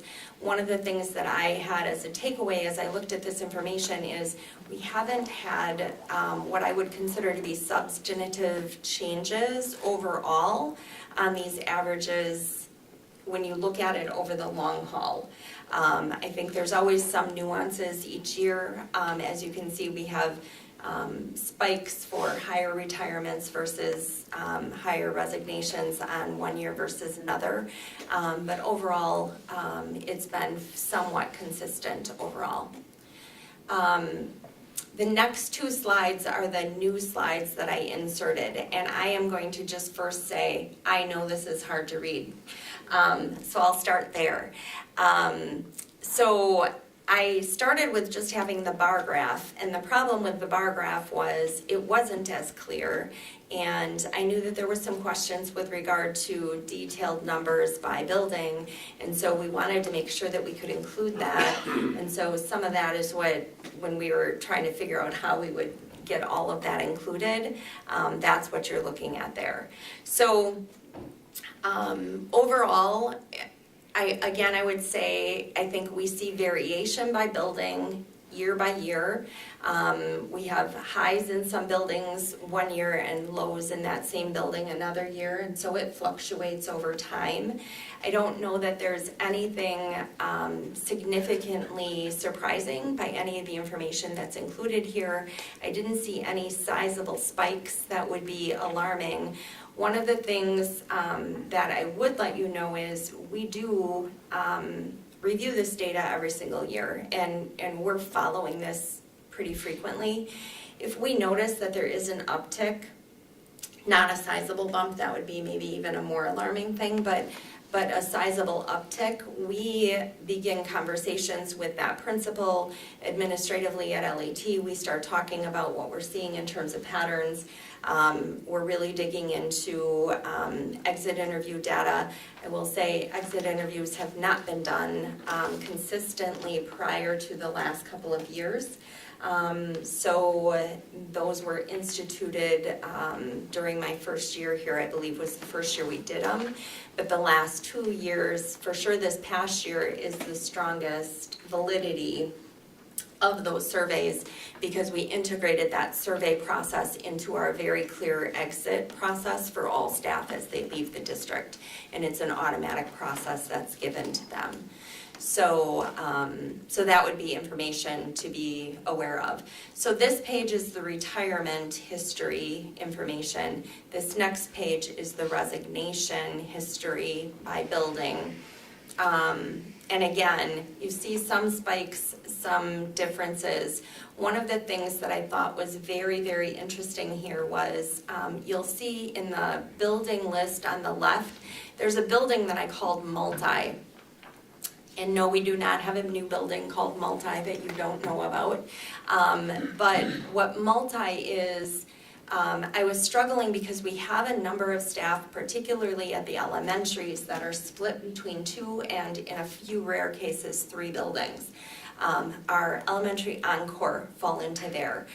Some of our encore and some of our core at the secondary do fall into that mix where they might teach, let's say 60% at John Muir and maybe 40% at Horace Mann. So that would be a person who I would fall into a category called multi. It is not a large percentage of our staff, and yet, as you can see there, it is the largest turnover area that we have categorized. And I think that is maybe a good alignment to a prior identified issue that we shared that we do hope to have some resolution to, or at least improve the situation as we move through into our restructuring process, because our hope is to not have as many people that are split between buildings as we currently have now. So with everything working out the way we have hoped and designed, I think we will have some improvement in that area as well. So the rest of the presentation will go through our other employee groups. Administrator numbers have fluctuated. We've had some years, you can see under resignations, we've had a few years where we've had 5, we've had others where we've had 1. We have some years where we have transfers, other years where we don't. In terms of the bar graph and the percentages there too, you'll notice, like for instance, the resignation percentages spike during some years, the retirements spike during others. 1920, you see a spike in both retirements and resignations. 2020 and 2021. That year is the year, for instance, that myself and many other administrators started. I think there were 14 or 15 of us in the administrative orientation that year. From across the district in lots of facets. Some of those folks were internal staff to the district moving into new admin roles, or had been teachers moving into admin roles for the first time, but there were a lot of us that year, and that's obviously notated here. Custodian maintenance numbers, you can see, have shifted as well over time. More recently, you'll see those numbers have been higher. I've had ongoing conversations with our different departments about some of that, and a lot of that also has to do with the change in the labor market. So custodial maintenance positions, when we would post those in the past, it would be very common for us to see a good 50 or so applications. If we get 5, I'm thrilled right now for each and every one of those openings. So the reality is our supply is significantly shorter than it ever used to be. The folks that we're hiring come to us with probably a little bit less background and experience. And while we do a really good job, I think, of trying to explain to them what they're going to encounter when they get on the job, we have seen a fair amount of first-year churn, where they come in and they start to get into the position and they're fully realizing what it looks like all year long and snow removal and all those things, and then we see turnover mid-year. So we've struggled through that. I think we've started to see a more recent increase in numbers of applicants across all of our roles, and I'm hoping that continues. These are the bar graphs connected to the custodial maintenance. You can see those bars being quite a bit higher in these last couple of years, which is what I was kind of indicating. Nutrition services numbers. Nutrition's been an area in every district I've worked in where the resignation volume just tends to be higher. There's quite a bit more transiency there. If you think about it, a lot of those folks are also working in the restaurant and hospitality industry and lots of other private sector places. And their hours can be more consistent oftentimes in those than they can here in this school. And so insurance availability, some of those other things oftentimes impact this particular group quite a bit. And you'll see their bar graphs are kind of, 18-20 was a really high transition year for them. Admin and educator support, it's administrative and educational support is what the group is fully titled. These would be our para-educators, regular ed, special ed, EL, health room, you name it, any of our para-eds, as well as our clerical staff. And so those numbers have been pretty consistent. You'll start to see these last couple of years where resignation and retirements have both gone up. So since the pandemic year, we've seen quite a bit of a change there.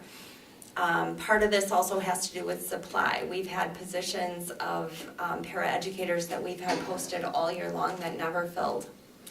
And we've had others that we've filled, and then they get into the role without any background or experience, and they say, this is just really not the role for me. I need to do something different, and they go and try something else. When possible, we've moved them even in district, so we had somebody who moved from a para position into a custodial position at some point this year. It was more stable hours, more consistent insurance, that sort of thing. So when possible, we're doing those things.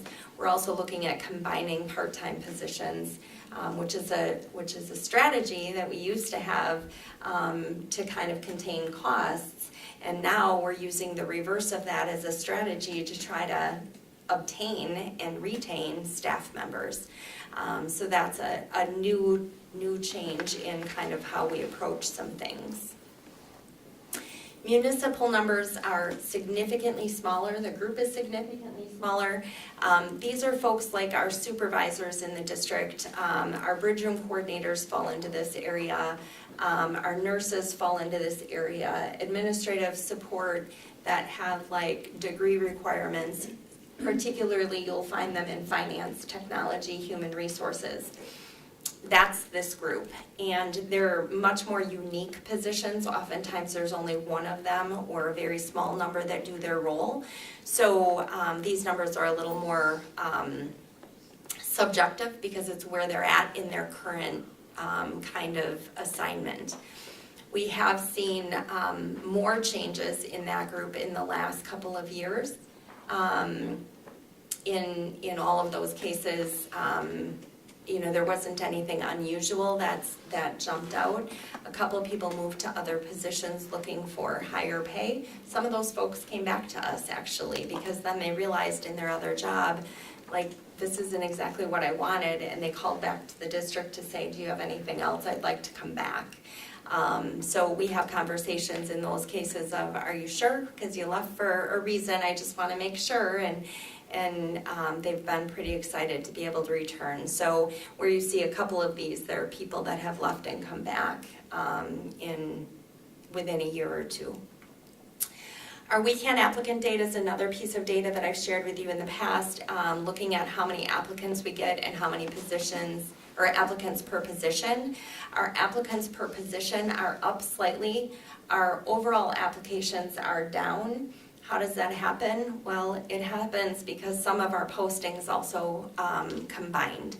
So in an effort to be more efficient, because we have less applicants overall, we've started to collapse positions and post them in more general categories, and then do more of a mass process. So like elementary teachers get posted in 2 different categories. So that's an example. So something we also just keep our eye on. The next couple slides I'm really not going to talk a lot about unless you want to go into more depth about them, but there is some current change that's happening with regard to language that's used in education for turnover. This particular group has done a lot of in-depth study in Wisconsin, over 50,000 people that they've surveyed. They've now classified stayers, movers, leavers, role changers, and mover changers.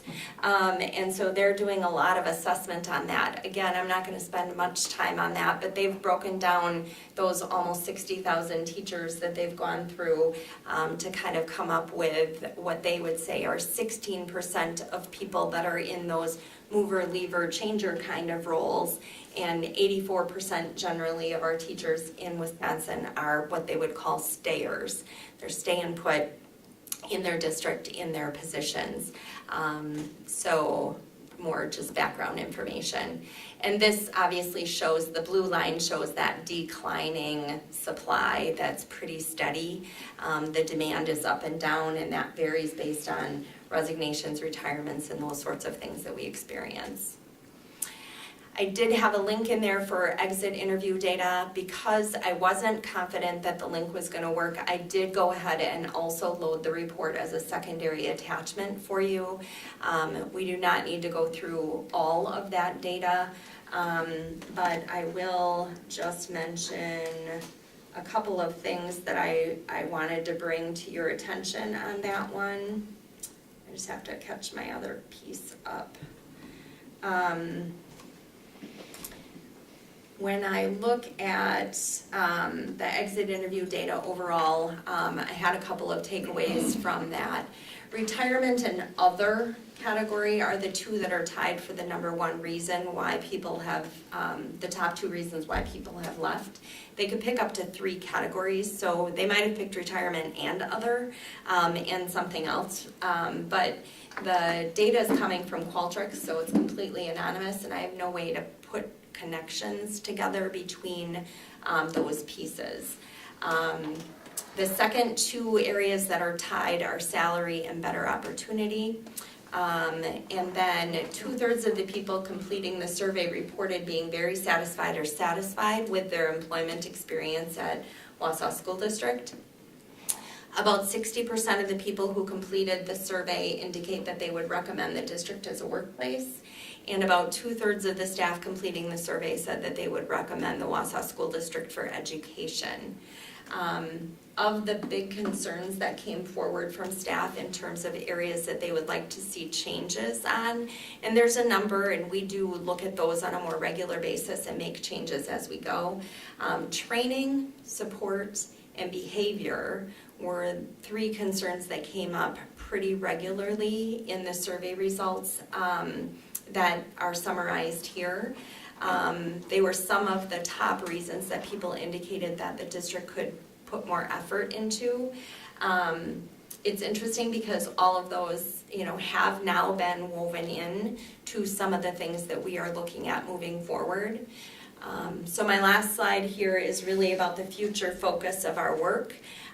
We have already increased our staff training, especially for the area of support staff. Special education, Wendy Cartledge, sitting in the back there, I think, has done a fabulous job with adding in additional opportunities for special education paraeducators to really better understand their role and how they can support the instruction in the classroom.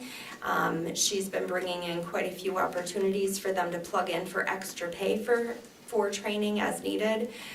So that hasn't been something that's held us back. It's just something that we needed to be able to carve out the time and make the time for. Mentoring and onboarding experiences, every year we talk about that. We most recently had a couple of meetings with Katie Colwell to talk about what are we doing as we bring in our new staff, looking at the feedback from this as well as from the actual mentor program and the onboarding experiences people have. We've tweaked our onboarding process several times, even throughout this past school year, to meet needs and things that people have identified in those surveys. EMLSS focus on all of our district work is going to be really critical because that's going to underscore the supports that people are looking for in the behavior support area as well as academic supports and how those tie together. So I think the work is going to be a really good match. Data reviews and adjustments, so the work that the ed team has been doing on data reviews and helping the data lead us to the conclusions that we need to have to help support staff is one of the other key areas that's built into all of our SIP planning. Continued staff feedback, we keep asking, and then making sure that our policies and procedures are really clearly communicated. One of the things that we're working on quite a bit in a number of buildings is making sure that everybody understands what the procedure should be. Because we've run into a couple of situations where there's been a concern and we start talking about the procedure that's in place and we get 3 different answers from people in the building about what that procedure should be. And so we're going to be doing quite a bit of continued focus on what are our procedures, what do we believe in, why and how are we doing the work that we're doing. So that's what I have for you. This is great data and great information. I appreciate how much work you put into this to gather the information. So with that, if there are any questions from the board, I would open up to you at this point. I do have a few questions in the interest of time. I'll try to boil these down. Tabitha, what resignations, decreases, and terminations are included in the weekly consent agenda? What groups get put on here? Teachers and admin get put on there. Okay. Yeah. So, something, I printed off from January through today, all of our consent agendas and added up Sure. the data, and I'm coming up, I've got some significantly different numbers than you have. So for example, and I did the same thing for 2022. Did you do the July to July, or did you break it into calendar years? No, I did the same time period for 22 versus 23. And I believe these numbers are going to be more September to August because that's kind of the hiring year, if you will. The other thing that you will notice, like my information does not include any limited term contracts. Mm-hmm. When we issue a limited term contract, it's intended to be issued only for that year and not recurring. And yet the board has to approve it, and they also have to approve the resignation for it. And so Okay. anything in that's limited term contract would not be in my numbers because we knew going into that contract that contract was going to end.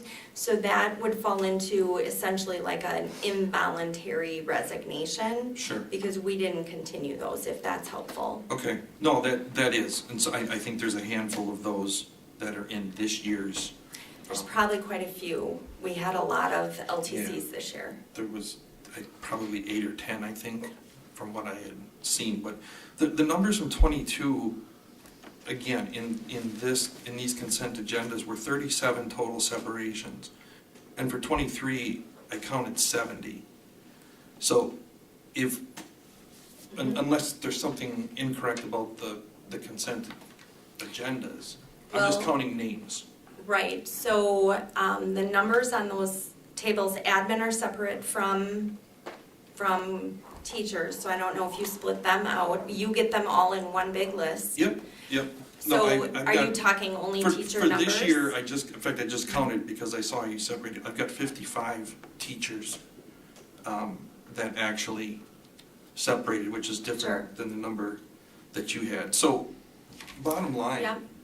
these numbers, again, if you look at 37 to 70, maybe it's not 70, say it's 65, say it's 60, whatever it is, it's still a 75% increase from 22 to 23 with what's reported on these?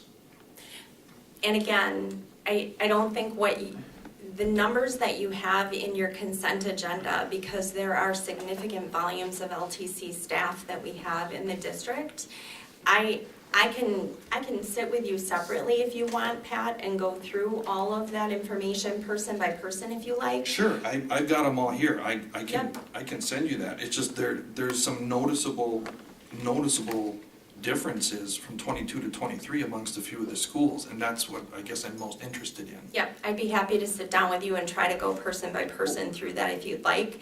I'm not gonna be able to answer to that level of detail here. What I can tell you is my numbers came from all of the HR master documents of all of the changes that we had.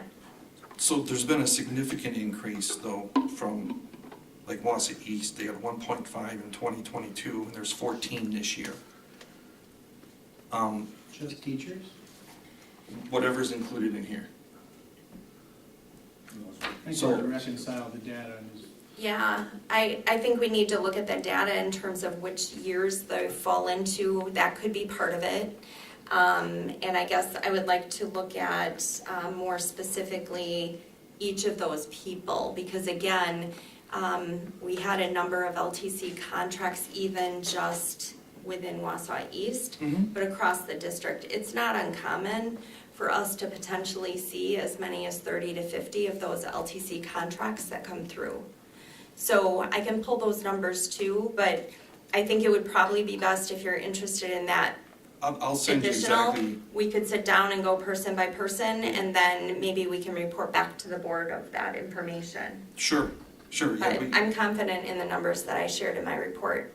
I really am. Okay, then I'm sure there's good reason for the significant difference than what I've got on here. Yeah.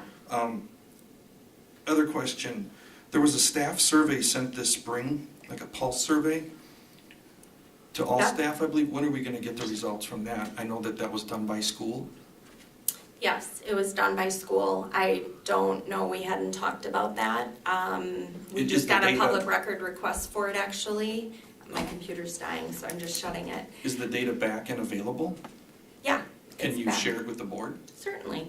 Yep, because we're also gonna be sharing it and releasing it for the public records request that we received. And that data is by school, from what I understand? Yes. Okay. Yep. Is turnover at a particular building, is that a component of principal and/or administrator performance evaluations? It is a part that we discuss with principals, yes. And we have, on a number of occasions, brought that up in conversation with principals with concerns. Okay, so I think that's a yes. Yep, it is a component. Okay, and what about when you have turnover within certain semi-leadership positions within a school, like department heads? Do you look at that and try to understand why in a particular building you may have 7 of 13 department heads who are no longer going to be in that role next year?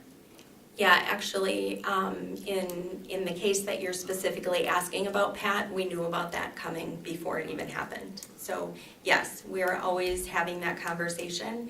That's part of an ongoing conversation that happens with every principal about their leadership roles. Okay, so, all right. And then this information or this document, was this posted to the public site? I posted it to the agenda link. I updated it the same way I do any other thing. The updated version happened, so, and I clicked on it just from here, I believe. So if you click what Cassie displayed, Login is how it's uploaded. Pardon? Right now, it's board eyes only. Yeah, It's public. yeah, I didn't realize that there was a difference in how I loaded it, so.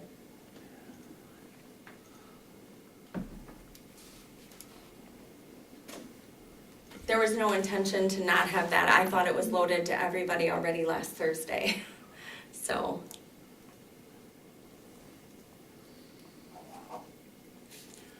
Okay, thank you. Yeah. Other questions? Well, thank you very much for doing that. Cassie, thank you for posting that to the public, so the public has that at their fingertips as well. At this point in time, I'm seeking a motion to adjourn. Second. All in favor? Aye. Opposed?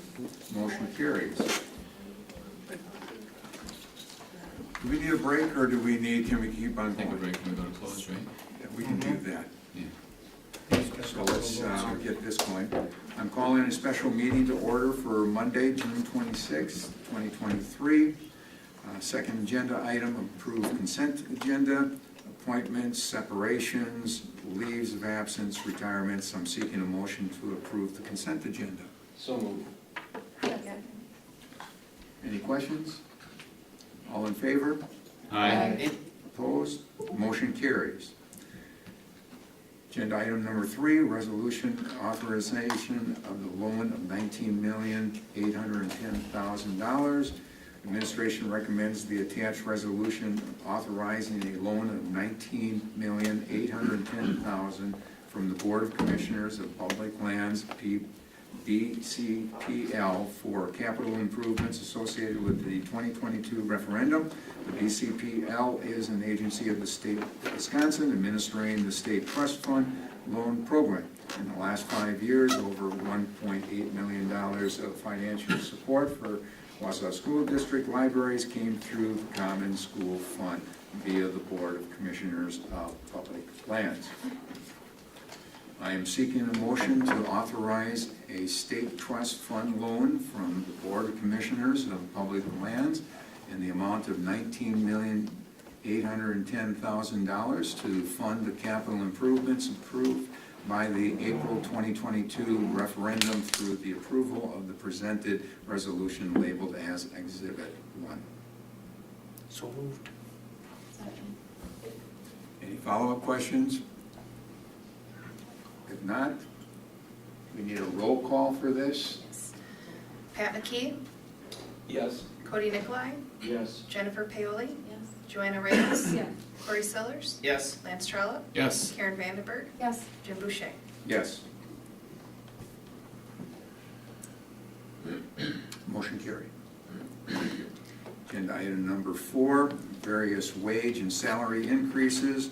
In alignment of the district's budget reconciliation process, the administration is recommending approval of 5% wage increase for all employee groups other than teachers. The teacher bargaining process will commence following the July 4th holiday based on conversations with WEA representatives.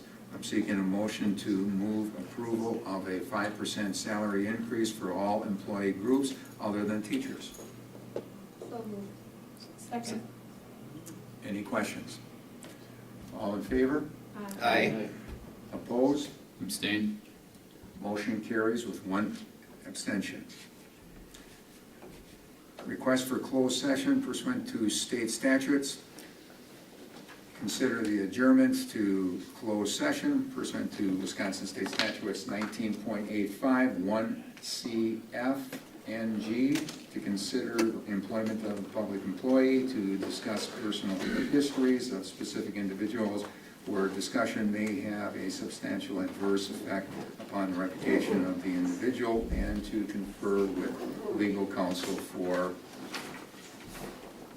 the government body who is rendering oral or written advice concerning strategy to be adopted by the body with respect to the litigation on discrimination matters in which it is involved or is likely to become involved. Specifically, the board will discuss and consider a pending personnel matter and related appeals and the independent investigation. The board may take action in closed session as appropriate. I'm seeking a motion. So moved. Second. Already jumped ahead. Do we need a roll call? We do. We do. Okay, Pat McKee, Yes. Cody Nicolai, Yes. Jennifer Paoli, Joanna Reyes, Corey Sellers, Yes. Lance Trollope, Yes. Karen Vandenberg, Yes. Jim Boucher. Yes. Before we jump out and ask for a motion to Already did it. do that, so we will skip it, and I'm going to ask you to make a comment right now. Just real quick, Just want to draw everybody's attention to the fact this is Mr. Tess's last school board meeting, maybe ever. He was telling me how sad he was to not have the opportunity to sit in more school board meetings. So, Bob, 10 years, you've been leading this district financially, politically, ethically. You're a wonderful leader, wonderful colleague. Thanks for all you've done.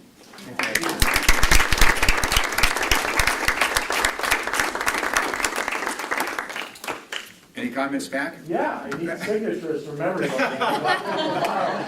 So before you go into close, I'd love to get signatures from everyone.